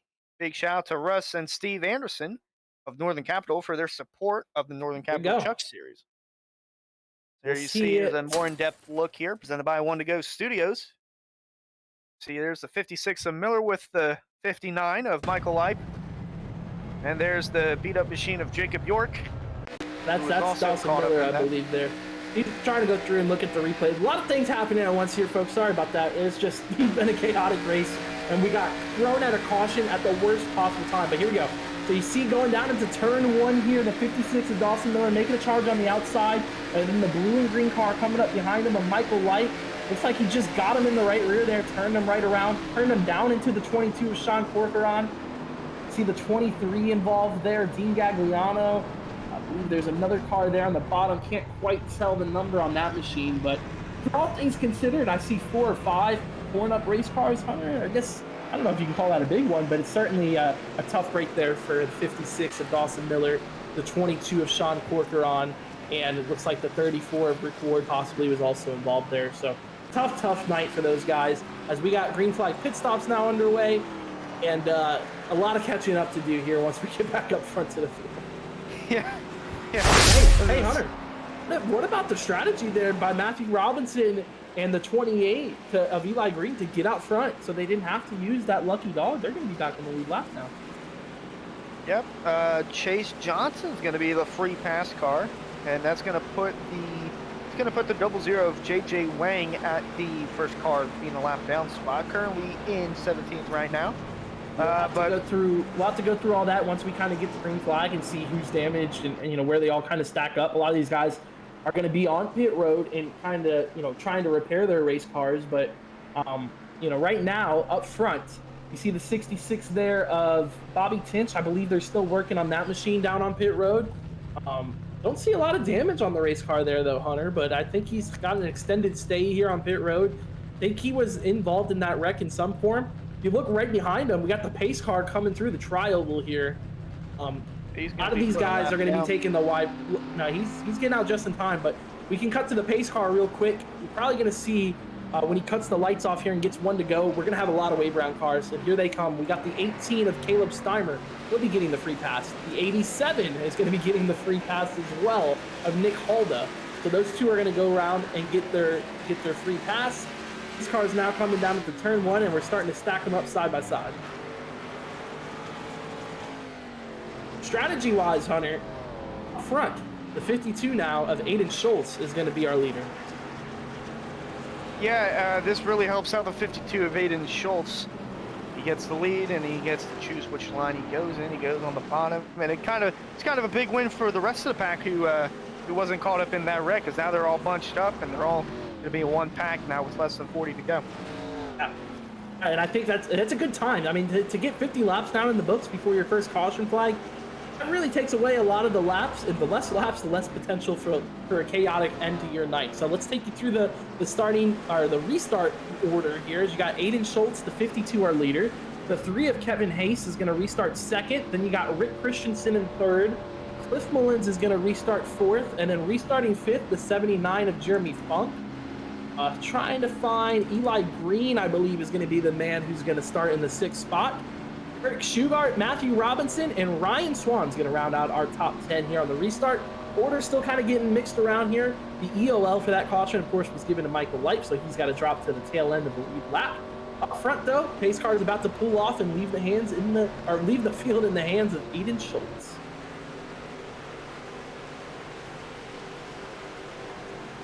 There he goes. Out on the pit road, the 52 of Aiden Schultz, the Australian racer here in the Pro Series, takes the green flag. He's on the loud pedal, gets a great start. The 3 of Kevin Hayes is going to be able to drop down right in line behind him. And we see the number 19 of Rick Christensen picking up that 3rd spot.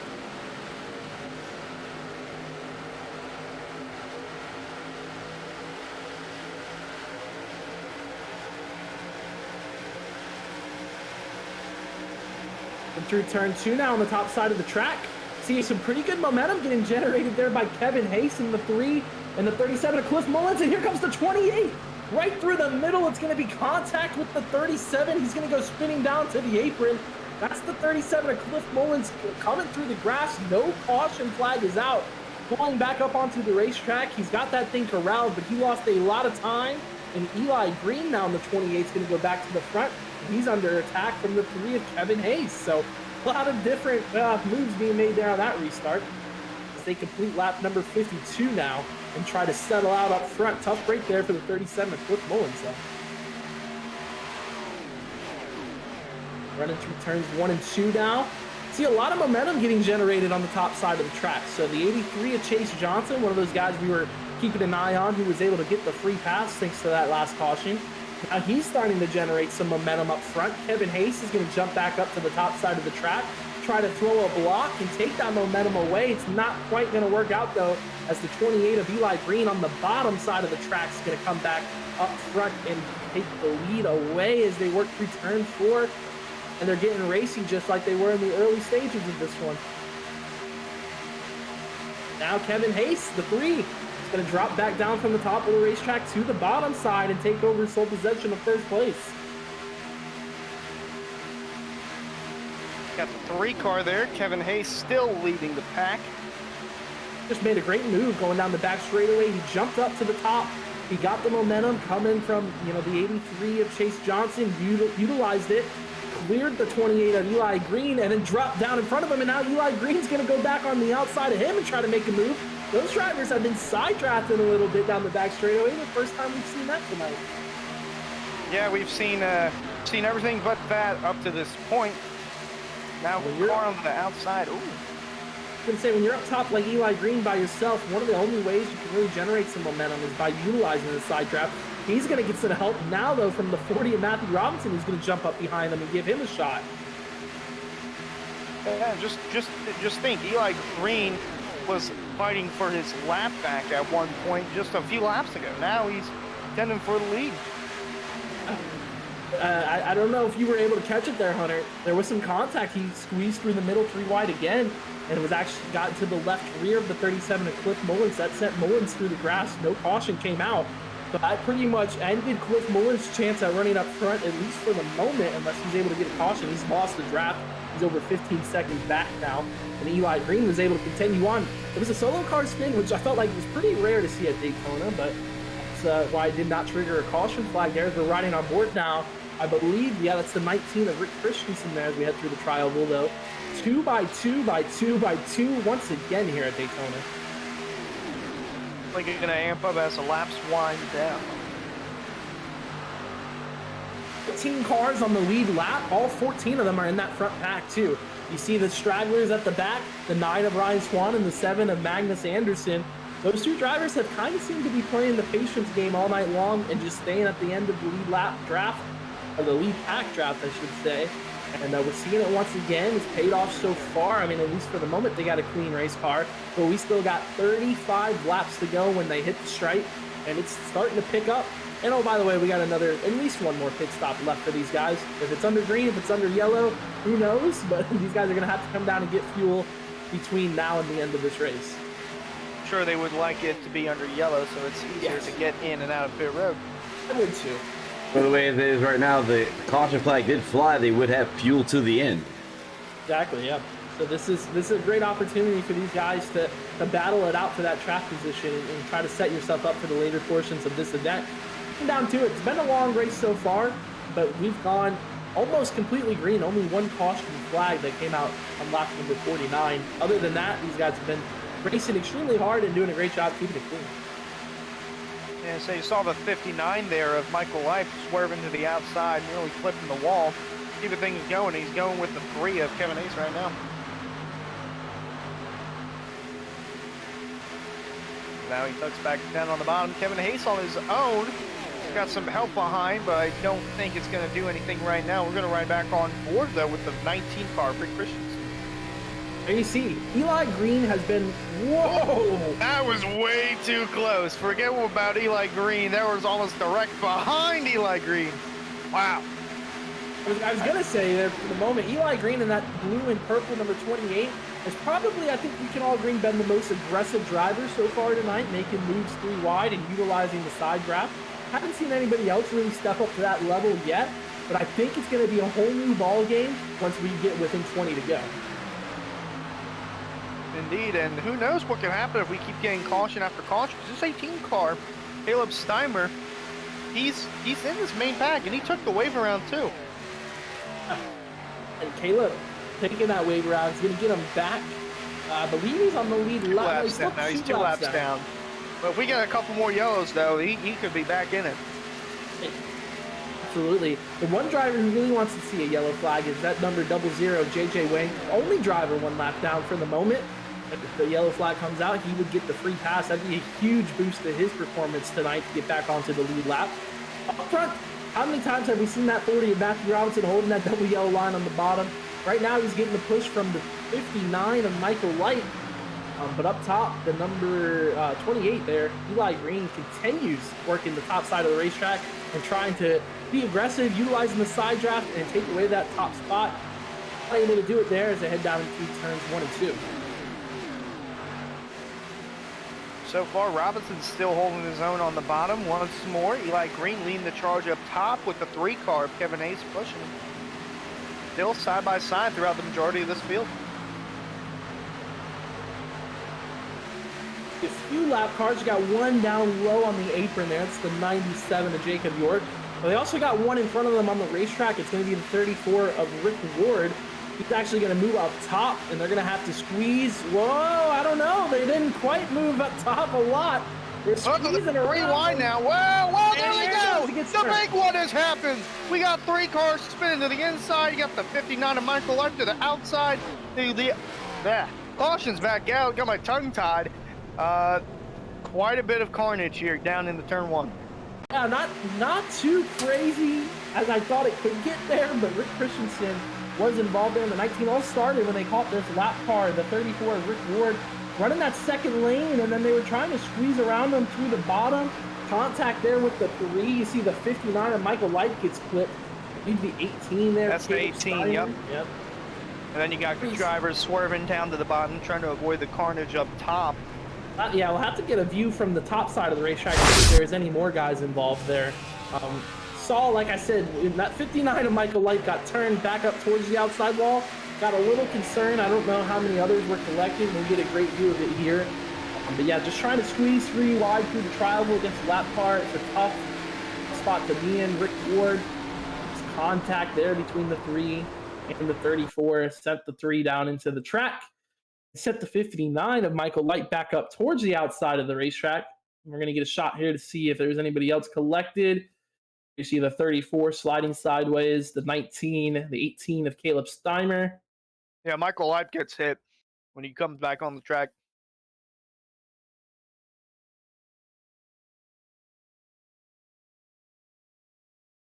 There he is. That's a 59 car Michael Leib. He is listed as a 26. There you see the drivers going down. I don't know if they hit him, but they definitely swerved to avoid him. They were spinning. Regardless, that will change up the rest of the way these drivers go about the race. There's the 59 of Michael Leib. Shout out Marcus Ambrose. That is what the scheme resembles of. Got some right front damage, some hood damage. Could be some more damage that we don't see. Left side looking a little clean there. So here comes the leaders down pit road. This time it's going to be the 40 of Robinson, followed by the 28 of Eli Green. And it looks like, to me, these are the top two guys that you need to beat tonight, because they've been up front for the majority of this thing. The whole field now coming down on the pit road. Did you notice the Eli Green's evasive action that he took, which the 3 was not able to copy? Yeah, that was a tough move there. Our admin for tonight, Ryan Hart's, not issuing out the EOL there. Said there was contact between the 3 and the 34, obviously.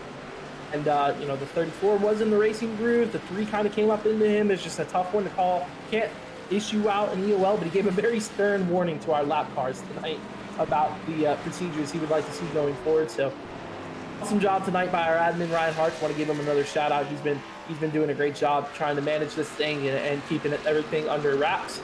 We saw the pit stops there. It's going to restack the field once again, and that's also going to be our final pit stop of the night.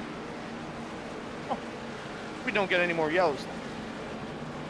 Well, at least that's the final pit stop for fuel, I should say. Yes. The 52 of Aiden Schultz again after the caution flag, getting back to the lead spot.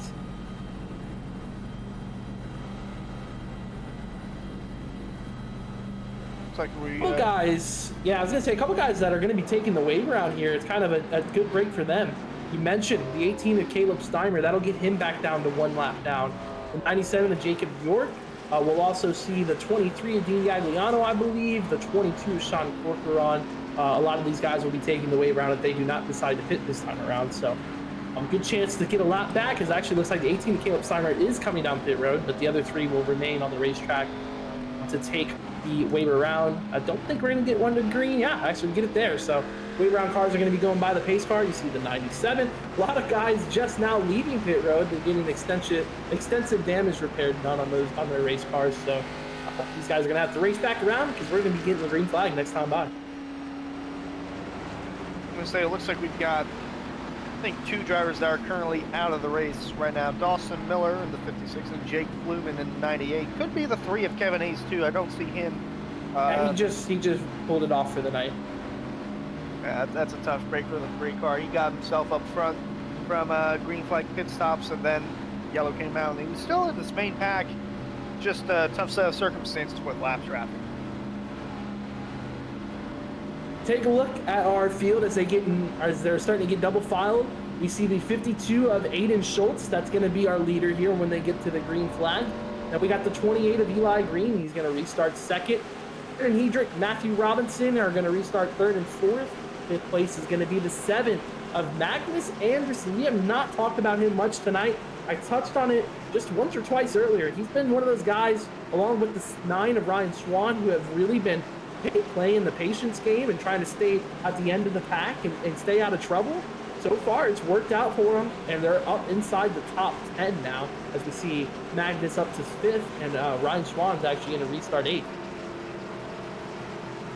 Strategy. Whether it's pit strategy, racing strategy, we've seen it all tonight. Yeah.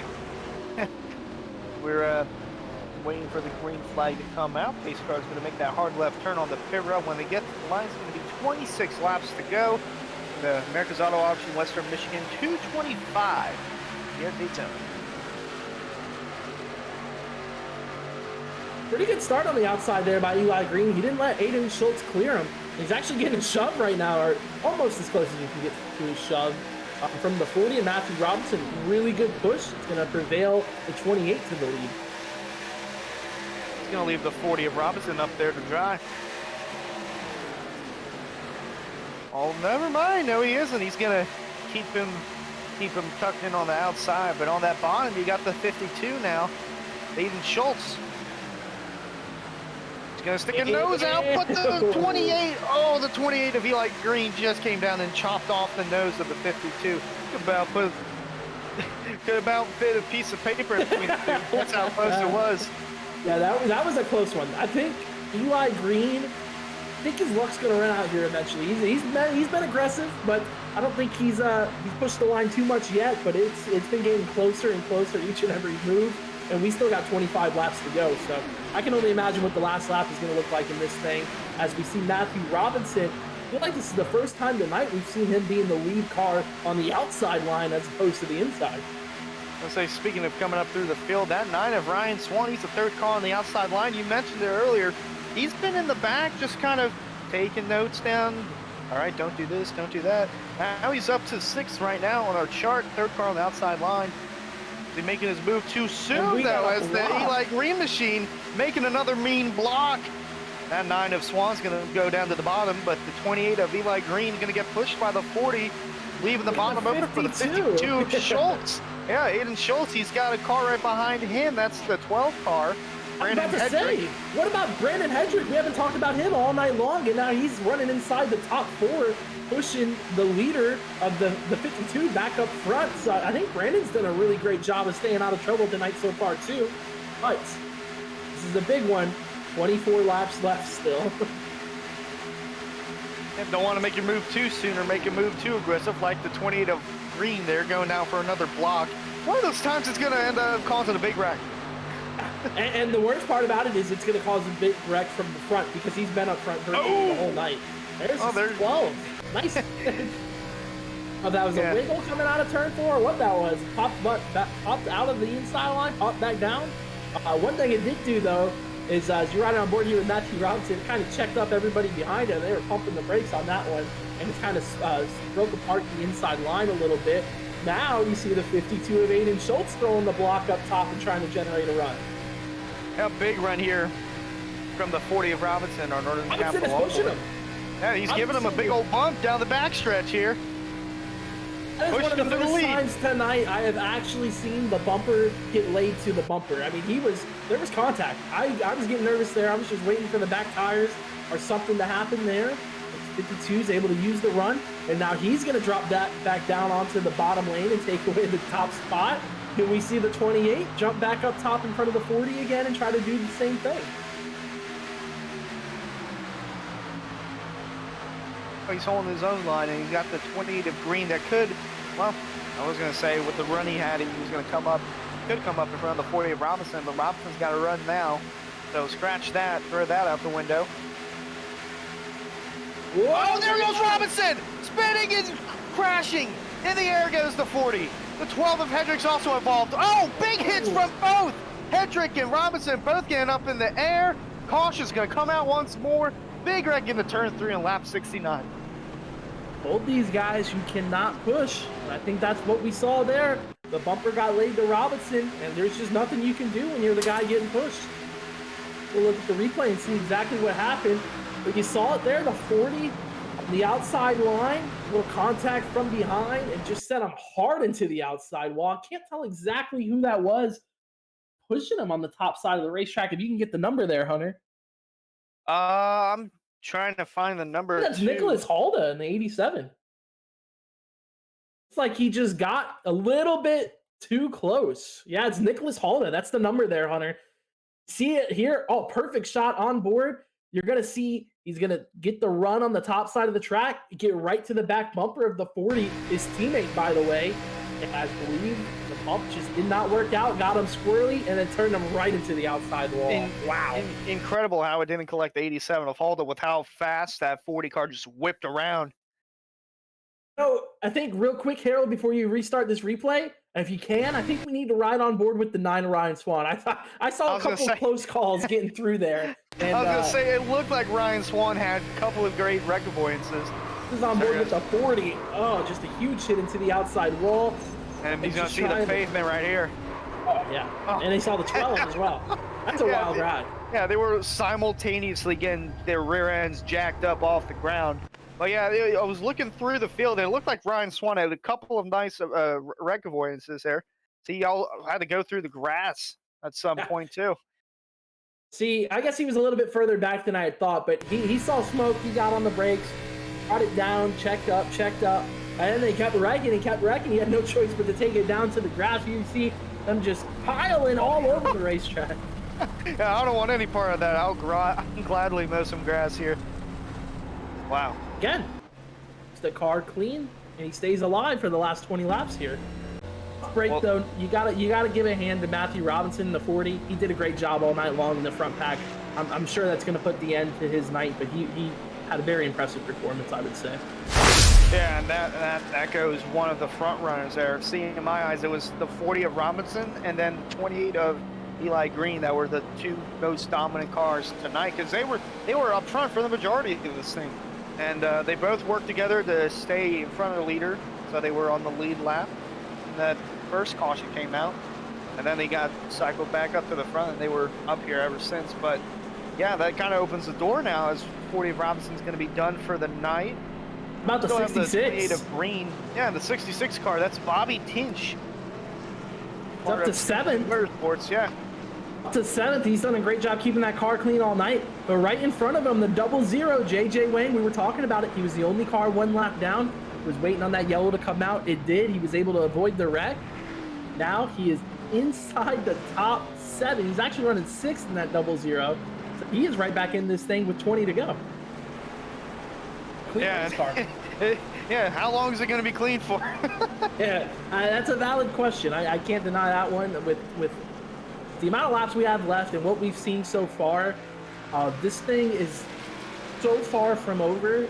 I couldn't tell you. The winner of this race might not even be running in the top.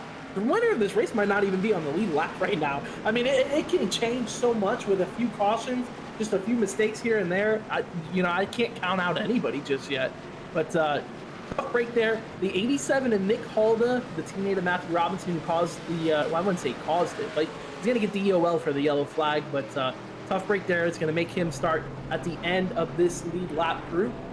Front, they're already double file. You see a few guys who got the wave around coming through and getting their service done on the race, on the pit lane there. Up front, again, I feel like every restart so far tonight, Hunter, it's been the same guy leading us to green. It's the closing speed is what we saw on that. That big run off the backstretch, and you just underestimated how much speed he had over his partner up front. Indeed, that was, and yeah, this restart's going to be interesting here. Less than 20 to go. I think we need to take a look at our race summary as well, just to kind of walk through a lot of the folks that are just tuning in and what they've missed so far tonight, because it has been a crazy race. We're on lap 72, but Hunter, I think one of these numbers, the caution flag number, is a lot lower than we anticipated. Yeah, it's very low. Only 3 for 8 laps right now. Your leader right now, currently 52 of Aiden Schultz. That's going to be his first lap led, by the way. 24 cars in the field, with the 66 of Bobby Tinch with the fastest lap. And that's brought to you by McConey Setup Shop. Race recap. Here we go. Coming out of turn 4, these guys are stacked up side by side already. Pace car is going to make the left-hand turn in. Aiden Schultz, Eli Green on the front row, and they are firing off right away. Looks like the 52 got a great jump. And the 83 of Chase Johnson, haven't talked about him too much tonight, but he was one of the recipients of the free pass, and now he's inside the top 3. And he was one of the recipients because of what Matthew Robinson, Eli Green did. Yeah, that's a great point. They were able to jump in front of the leaders and stay as the last cars on the lead lap, as opposed to getting the free pass, kind of open it up to get a lot more of these drivers back to the lead lap. And because of that, we got a huge pack up front. Oh, we got contact in the back. 2 cars in the back. They're stuck on the outside wall. They're still going. Oh, third car going down in the grass. So far, no caution. We'll see where admin Ryan Hartz does. But so far, everyone's staying green for now. No caution. They were able to collect it and keep going. But yeah, tough break there. Rick Christensen was the other driver involved on that, in that contact there with the 34. Up front though. Up front, it's a side-by-side battle between the 52 of Schultz and the 28 of Green. They run through turn 1 and 2. Now the 52 car's got a car length gap. He can open up and jump up to the outside if he wants to. He's going to keep it tucked on the bottom there. Still side-by-side as they go down the backstretch here. Going into turn 3. Green up top with a run on the outside. He's got the 37 of Mullins pushing him. But pushing the leader right now of Aiden Schultz is the 83 car of Chase Johnson. I'm going to say, you can kind of feel it, right? 27, going to be 26 laps to go when they hit the stripe. The tensions are really starting to pick up and pick up and pick up. And these guys, we've seen the last few cautions have been caused by somebody pushing the other driver. These ARCA cars just really aren't able to do that efficiently around the racetrack. And because of that, that's what's caused a lot of these wrecks, a lot of these cautions in these later stages of the race. So with the tensions picking up, these guys are going to just keep, inching closer and closer and closer. Next thing you know, they're going to be pushing each other, and it's just a recipe for chaos. And that's what we're going to see in these last 25 laps. I was going to say, it's going to be even more intense once you turn that 25 to 15 this time by. You got a little bit ahead of yourself there on lap 75, not 65. But, oops, yeah, you're right. I don't know how to do math. That's why I'm a racer, a broadcaster. I am not any sort of mathematician there. So you're right, 15 to go here when they hit the stripe. Tension builds up even more once you subtract it from 10. Yeah, I was about to say, wow, these guys are getting really racy. And then when you take off those extra 10 laps I was giving them, makes a lot more sense. But Eli Green has been doing a tremendous job. I think we've seen him in the top 5 virtually all night long, Hunter.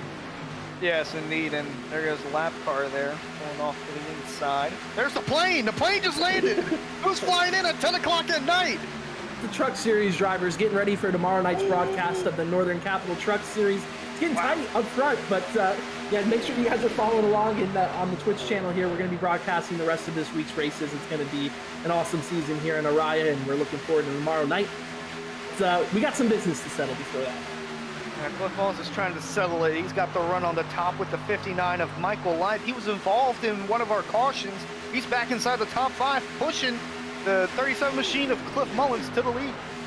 And all I can think about when I see the 37 right now, Cliff Mullins running up front, he was the one who got turned by the 28 of Eli Green under the last green flag run. And he got a car going down below the yellow, trying to... Oh, there we go! We got a car spin! It's Eli Green! There goes the rest of the field, spinning towards the inside wall.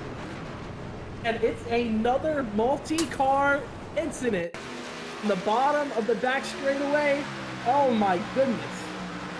There, it looked like a bad bump from the inside there to Eli Green, and there you see we got 7 cars spinning towards the inside wall. Yeah, that's exactly what it was, Hunter. You called it perfectly. Aiden Schultz getting a little bit more and more aggressive at the later stages of the race. He ended up giving a bump to that number 28 of Eli Green, and it just wasn't going to work out. That's exactly what we see here. Just the bump did not work. Got him in the right rear, turned him right around, and he got clipped as well. We saw the 37 of Cliff Mullins involved. I think the list of drivers that made it through, Hunter, is less than 5 on the lead lap that made it through that wreck without any damage, and they include the 66 of Bobby Tinch. We'll get a great view of it here. We can slow it down a little bit. There you see the 28, the 37, Michael Light, all those guys getting involved. No, the 66 made it through, and the 2 of Eric Shugart made it through. 7 of Magnus Anderson got junked big time. You see the back of the car go up in the air, and the front bumper coming off. That's tough too, because he's done a great job staying patient and staying out of trouble all night. Yeah, he was one of the 7 drivers that were involved in this most recent caution here, presented by Sim Speed Shop, sponsor of our Cup Series, Sim Speed Shop. There you see a good view of the 7. Some air up in the air. Yeah. Whoever we're on board with here did a great job of checking up, and Chase Johnson, 83. Yeah, he's currently 2nd on the track right now. Hey, that was a tremendous job, hunkering down, getting on the brakes heavy so that he could avoid that wreck and limit the damage taken to that machine. Awesome job by Chase Johnson there, and because of that, he stayed out. He's gained a few more spots now, so the 83 is going to move into 2nd place, and we're going to be getting this green flag in a few more laps here, Hunter.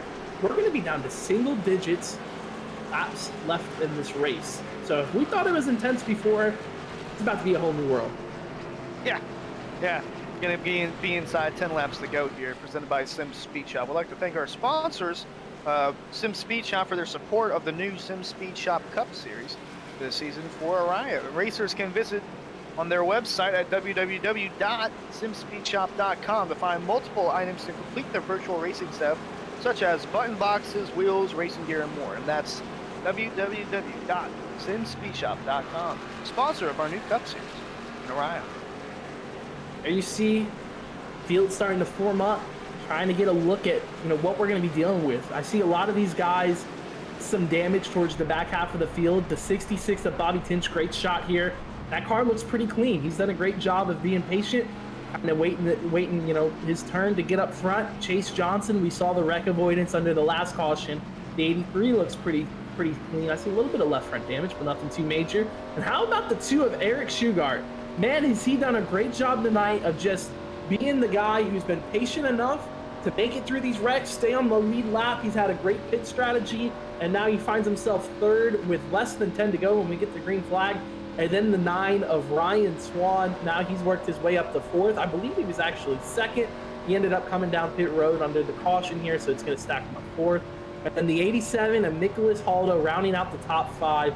One of the guys who we saw involved in our earlier accident with the 40 of Matthew Robinson. He had to take the EOL for that one. He's worked his way back inside the top 5. Eden Schultz is going to be 6th. Man, this race is not over, Hunter. We got a lot of good drivers left at the front of this field. Yeah, and we saw earlier in the race, Ryan Swann was the 3rd car on the outside line. Didn't like what he saw, so he dropped to the back again, and that might have saved him from getting any damage in that most recent caution. And then the 87 Nicholas Haldo, although it won't show on the broadcast, his favorite team's the Kansas City Chiefs, and his number 87 resembles of Travis Kelce, the tight end for the Chiefs, and his pit crew all wearing Patrick Mahomes jerseys, and it won't show on the broadcast, but that's another cool way to show your fandom of the Kansas City Chiefs. Yeah, I thought you and me, we saw that earlier today during practice, and we were just cracking up over that. To see the Patrick Mahomes jerseys on pit roads, something that kind of caught me off guard, but awesome fandom there for the Chiefs. Yeah, I don't even know where to take that from there, so we'll just get ready to get going here with 10 to go, Hunter. 66 of Bobby Tinch. You got the 83 of Chase Johnson. A lot of these guys have a lot of experience on these plate tracks. Bobby Tinch, all I can think about is the amount of times I've seen him at Daytona in the truck series, just putting together an absolute impressive performance to keep the truck clean, or keep the car clean in this case, all night long. He's done it again. The job's not finished though. He's got 10 laps to go before he gets the first. We'll see. I don't want to predict who ends up in victory lane, but it's going to be something you guys are going to want to tune in for. Here we go. Pace car is in. There's a green flag about to be waved in the air. You're going to watch him crank that thing. Green flag in the air. Look at him go. Green flag, boys. 10 laps left. It's money time. Look at Ryan Swann dropping down to the bottom. He's going to try to leave Chase Johnson outside high and to dry by himself.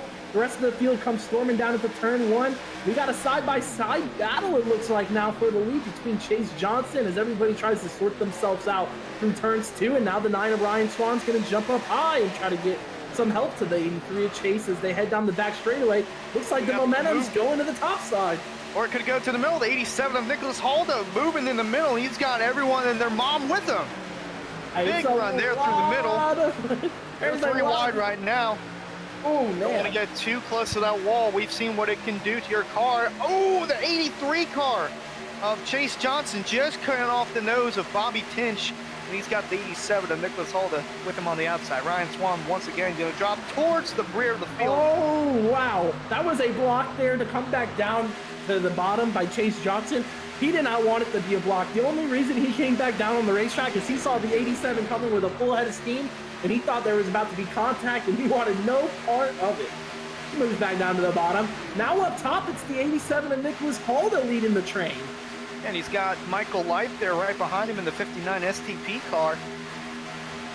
Boy, this is just, I don't know what's going to happen next.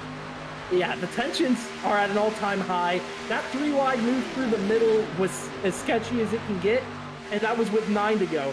Now we got 8 to go when they get to the stripe, and it's the 52 of I'm sorry, excuse me, the 83 of Chase Johnson, the paint schemes just look similar so much that I thought it was 52. The 83 Chase Johnson joined the series today, Hunter, and he's leading at Daytona. Yeah, we had some late entries in coming into tonight, and he's being one of them, and he's making the most of his entry right now. Oh yeah. Entry turn 2 on the bottom side of the racetrack, trying to fend off the runs up top. Not able to do it though. Nicholas Halda getting the momentum from, you mentioned it, Michael Light. And then right behind Michael Light, the 12 of Brandon Hendrick, who's had a great run tonight. And then don't look now, third car on the bottom, Hunter. The 28 of Eli Green's back in the mix. Oh, he will not go away, and that 87 car got away and got up near the wall on the outside. Bob's going to get a big run here. He's looking onto the apron. They come down to the stripe once again. The laps are ticking off quicker and quicker. Now 7 to go here at Daytona. Yep, still side by side. Johnson got the lead for now. Haldo trying to hold his ground up top. It's side by side crazy fest over here in the back. I'm just wondering who's going to be the guy who gets too aggressive and decides to lay the bumper to somebody. And right now it's looking like it might be the 59 of Michael Light. You just want the outside to generate so much more momentum than it does. And the only way you can do that, you can think, is we got a great camera shot coming through turn 4, is by pushing the guy in front of you. It just won't that 66 car of Tinch is loose. He's loose through 3 and 4. He was loose last time by. He was way more loose this time. I feel like next time by it could cause a wreck. The 87 of Holden almost cleared the 83 of Johnson. Wasn't able to do it. Now Johnson rages back ahead. They're side by side, literally nose to nose as they head down through turn 1 and 2. This time Chase Johnson now starting to prevail on the bottom with a run. Does he decide to come back up and block them over? Oh, there goes the 66 Tinch machine. He's hitting the wall. That 66 car is as loose as it can be. He jumped to the top of the racetrack, and now he's stuck 3 wide, falling back in a hurry. They're 3 by 3 outside the top 5. Are they going to be able to hold it through turn 3 and 4? Tinch is trying to make the top side work, the third lane work, that is. And right now, nobody wants to go with him. He's got his teammate now, Sean Corcoran, going with him. Brandon, he tries to throw him off. My goodness, they're almost wrecking it. There they go. Now they are wrecking. Behind the 5 leaders that have avoided this. The caution's going to come out once more. We got to look and see who made it through. Oh my goodness, it was bound to happen with the 66 of Tinch. His car was just loose as loose can get without wrecking, and it couldn't hold it anymore. You see the contact as the end of the wreck was happening there. It was between the 66. He got jumped into the third lane and was trying to make it work and trying to find his way to get back up front. Then he had his teammate, Sean Corcoran, jump up to that third lane with him. The 12 of Brandon Hendrick. A little bit of contact there. We thought they might have saved it for a second, Hunter. Yeah, but that 66 was too loose to corral that thing back. And got some cars getting jacked up there near the fencing there, front stretch. Then they all just started piling in. Yeah, but one car that didn't pile in, one car that didn't was the 9 of Ryan Swann. You saw him going through the grass there on the front stretch. Once again, he went from the front, dropped to the back, and he avoids another wreck. This 9 car is something else. Oh, we clipped the cone, though. RIP cone. To see it here. Oh, wow. I didn't even notice the way he was able to drop down to the grass like that and make it through that wreck. This is on board with Ryan Swann here. He sees them wrecking, and he's like, I want no part of it. Goes low, and then he's going to hit the cone right here. Ow. RIP to the green cone there. But there we go. We're in crunch time now. It looks like we're going to have a green-white checker when we go back green. I mean, I'm just at a loss for words right now, Hunter. I'm as lost as you are. Got 12 cars still on the lead lap. Trying to sort out. I'm listening to the radio, too. There's a lot going on. It's more distracting than I thought it would be, trying to listen into the drivers. Obviously, you can just tell when you listen to their voices, though, Hunter. Engines are past level 10. They are at 130%. You got guys virtually screaming on the radio about, what they need change, if they need a black flag clear, they need this guy to catch up so they don't lose the time. And right now, I think if you're trying to find the best spot to be in, it's where the 87 of Nicholas Halda is. I mentioned at the top of the show, you're going to want to be out front and have a clean race car. Right now, the 87's out front and has a clean race car, as well as the 83 of Chase Johnson. Are they going to be able to hold off everybody coming from behind? Yeah, that's the thing, was we've seen drivers that have held up their car for the majority of the race. Now we're going to have a 2-lap shootout. Don't think there's going to be much more holding on, as it looks like that's the 00 of JJ Wang. He's going to get his lap back. He was just passing the pace car there, free pass. So there's going to be 11 cars on the lead lap right now. It looks like the 79 of Jeremy Funk. He's actually pulled it into the garage, so he is retired for the night. So that you're correct there, Hunter. It's going to get us to 11 cars, I believe, on the lead lap. Yep, the first one being a lap down, the 19 of Rick Christensen. We'll be praying for one more caution. And I mean, that's not impossible here. It depends. If they get to the line this time by and they get the 1 to go signal, it's going to be a green. Oh, yeah. We're going to green, white, checkered regardless. And in this series, rulebook states we only get 1 green, white, checkered attempt. So this is actually going to be it, Hunter. Yeah. What we got right now is all we got. Yeah, we don't know if they do wreck when the yellow is going to come out, or if a yellow will come out, because we've seen some instances where cars spin out, they're off the racing surface, and there's no yellow. Then other times we see them spinning on the racetrack, and unfortunately you have to throw the yellow out for that. But I believe they're going to get the 1 to go this time by. It's going to be the 87 of Nick Halda, Chase Johnson in second, Michael Light third, Eli Green fourth, and Eric Shugart. And I'm just nervous. I'm going to be quite frank about it, because here's all I can think about is it's a green, white, checkered at Daytona. You're going to be pushing. You shouldn't be pushing, but you are, and it's going to cause something that's going to be absolutely chaotic. You know, Hunter, I said I'd rather be out front right now than somebody in the back with a clean race car. To be honest, if you're the guy out front and somebody pushes you, you got nothing you can do about it. You got no choice but to try to hold on to that thing until the wheels fall off, basically. So, I don't know, man. It's going to be an absolutely insane finish. I couldn't pick who's going to win this thing, so that's why we're all going to be here watching together. It's going to be quite the show. If there's anyone I'd want to be right now, I want to be the 9 of Ryan Swann. I don't know what it is with him. He's seen stuff. He's gone up to the front, gone to the back, and then they wreck in front of him, and he's back up front. So whatever that 9 car's doing, I want to be in his shoes right now. I think that ultimately, with such a short sprint, essentially, you got to have a clean race car. That is rule number 1. At a big track like this, you got to have a clean race car in order to get fired up and get up to speed quickly. That's the only way you're going to have a chance at this thing. Right now, you got the 87 up front, you got the 83 up front. Both those cars look clean. Then you go back to the 26 of Michael Light, another clean race car. The 28 of Eli Green, slight damage on that car, but I don't see anything too catastrophic that it's going to slow him down here tremendously. The car I'm worried about is the one who's lining up in the 6th spot right now. He is a lap down or two. It's the 18 of Caleb Steiner. That car is going to be extremely off pace, so I'm just worried about him stacking up the field behind him, because these drivers are going to be coming with a head of steam. But here we go, Hunter. Pace car's pulling in. Up front, the 87 of Nick Halda and the 83 of Chase Johnson. Green flag is out.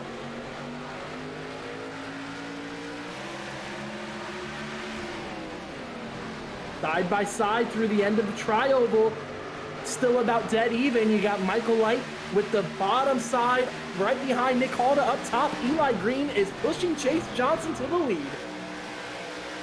It's a dogfight. Those top 4 are all bumper to bumper, trying to get the edge on one another. Johnson up top, Halda on the bottom here as they go down to the back stretch. How long is it going to last? The 87 on the bottom now is starting to lose some momentum.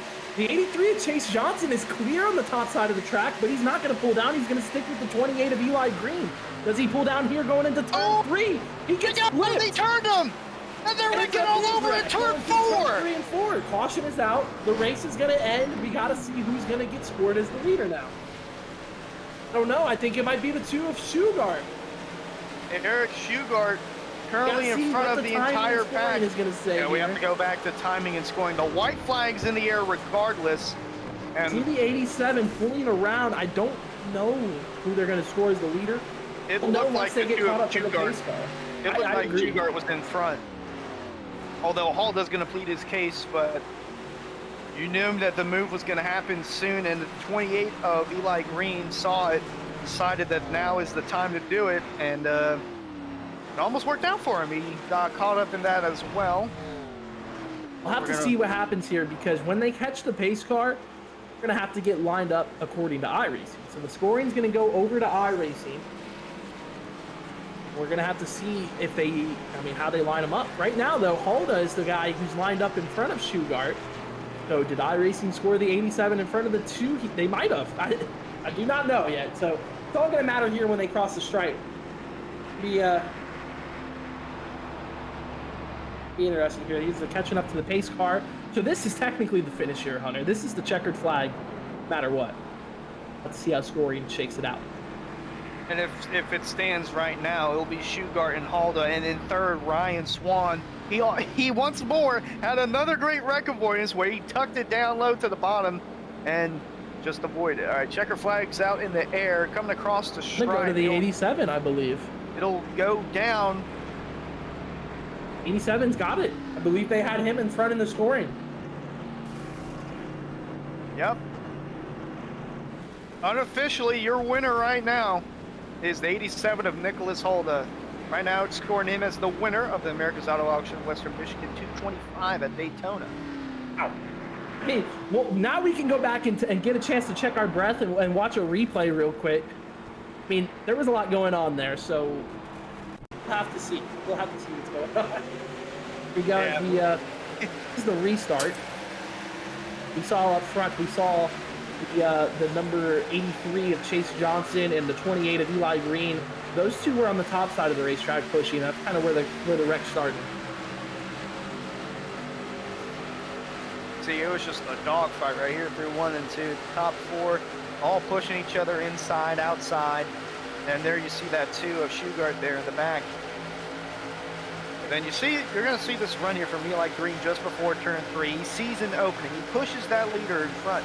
83 of Chase Johnson pushes him in front, and then he decides, do I want to go here? Do I make the move? He's going to decide right there. He's going to clip him. 87 of Halda gets into him. Boy, I don't know. It looked like that 2 was in front. Unless they threw the yellow immediately, it looked like the 2 of Shugart was in front. Here's the thing. I think it's similar to what we see in real life. It goes back to the last scoring loop. So if the caution flag was out, here's what made the difference. If the 87 of Nick Halda was in the red, if he was the one, getting involved, hitting the wall with significant damage, it probably would have scored him behind the 2 of Eric Shugart. Because he was able to stay clear and out of the chaos and keep the car underneath him, went back to the last scoring loop, and they deemed the 87 was the car in front, and Nicholas Halda is going to win tonight's America's Auto Auction 225. He is burning it down in the tri-oval here at Daytona. Boy, quite a way to end the night here with the green-white checker. A little controversy at the end as to, is it the 87, is it the 2? But scoring shows. Nicholas Halda in that 87 car throwing a Hail Mary for his favorite team, the Kansas City Chiefs, as that resembles 87 and his pit crew members all wearing Patrick Mahomes shirt. And we'll get a chance to talk to our top 3. Nicholas Halda, of course, being our winner here tonight. Let's get a chance to talk to third place, Hunter. It's going to be none other than J.J. Wang is going to get scored as the third place finisher. And we'll get a chance to talk to him. So I'm going to go ahead, pull him up into the broadcast booth. Hey, Jay, how you doing, man? It's Jacob Bell and Hunter Sleppy up in the booth. Got a copy. Hello? Can you guys hear me? Yeah, you got us. Yeah, I got you. So third place, JJ. Somehow you made it through all the chaos in that 00 car tonight. Kind of talk us through that last end of the race, that green-white checkered we had, and just the race as a whole with all the chaos. Yeah, Daytona's all about just surviving. I actually had some technical difficulties at the end. Like my VR headset died, and I had to pit just to rip it off and just kind of reset my bearings. So I didn't know if I was going to survive those last few laps. But yeah, it just kind of worked out. Cards fell in our favor. JJ, it's Hunter up in the booth. We know that you had quite an extensive road course history in iRacing. This is being your first oval race. Kind of take us through what the difference is between running 3 wide at Daytona and then just making left and right handers at the favorite road courses on iRacing.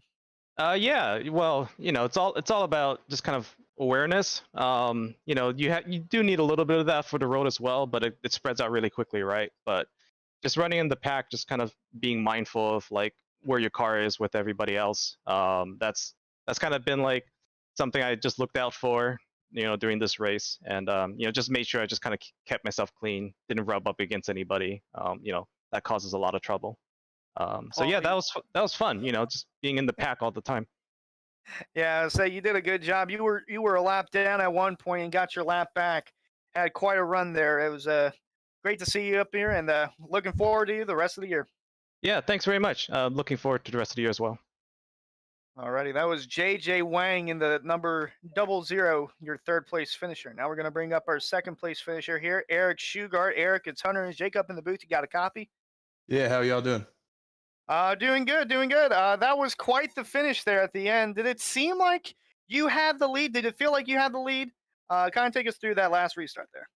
Honestly, I didn't get a good start, and so I just tried to get to the outside line, get a good pull up, and then I saw them come down, and I was more focused on the wreck than where I was, so I just kind of tried to get through it, and then it said let the 87 pass, so that's when I figured out I got second. Yeah, we're kind of talking through everything together up here in the booth.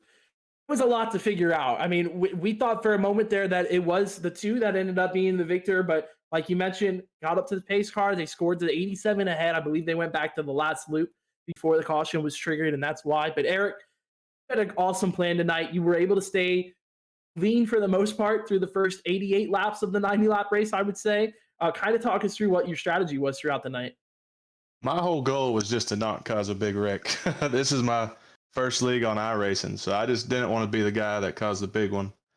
So I was trying to stay kind of towards the back of the lead pack. That way I had more room, wasn't getting pinched on the bottom. And then there when I was still in it towards the end, I kept, starting about 5th or 7th. I was like, well, maybe I should try to push a little bit. So kind of got more aggressive, especially the last 10 laps.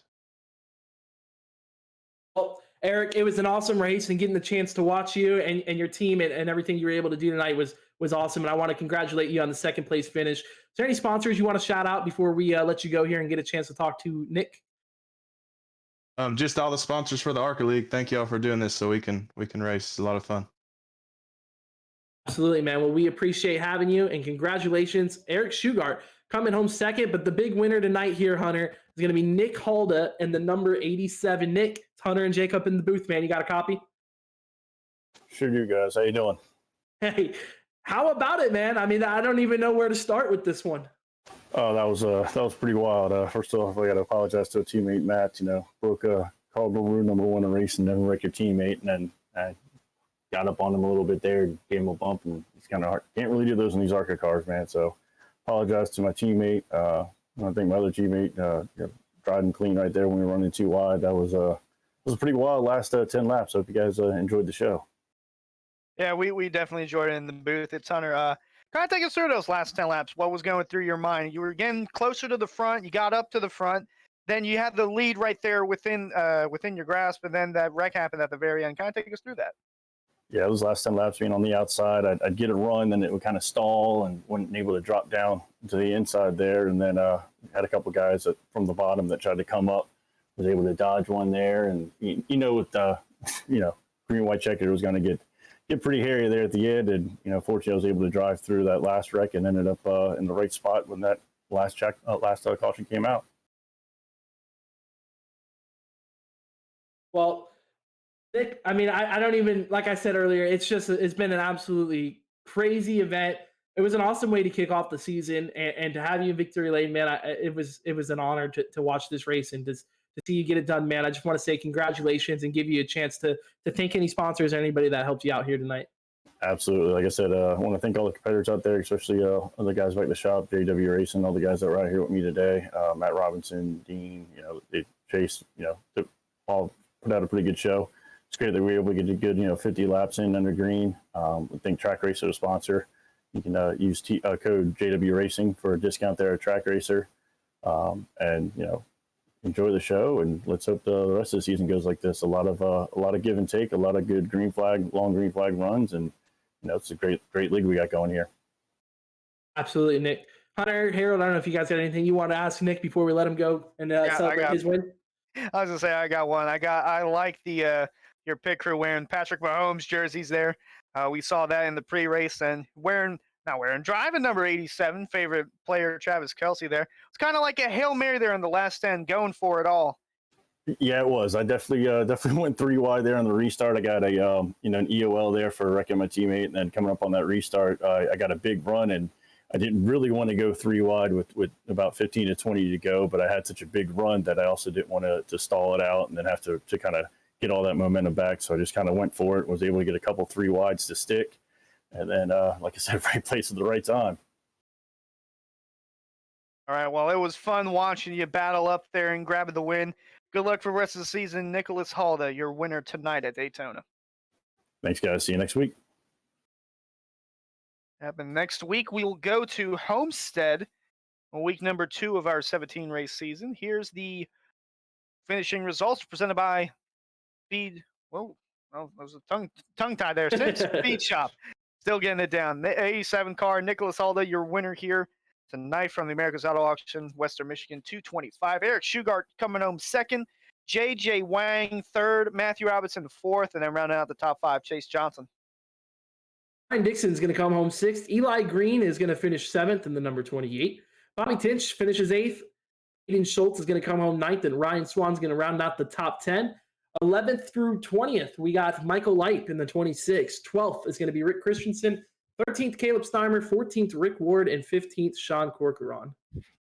16th is going to be Brandon Hendrick. 17th, Jeremy Funk. 18th, Magnus Anderson. 19th, Cliff Mullins. And 20th, Jacob York.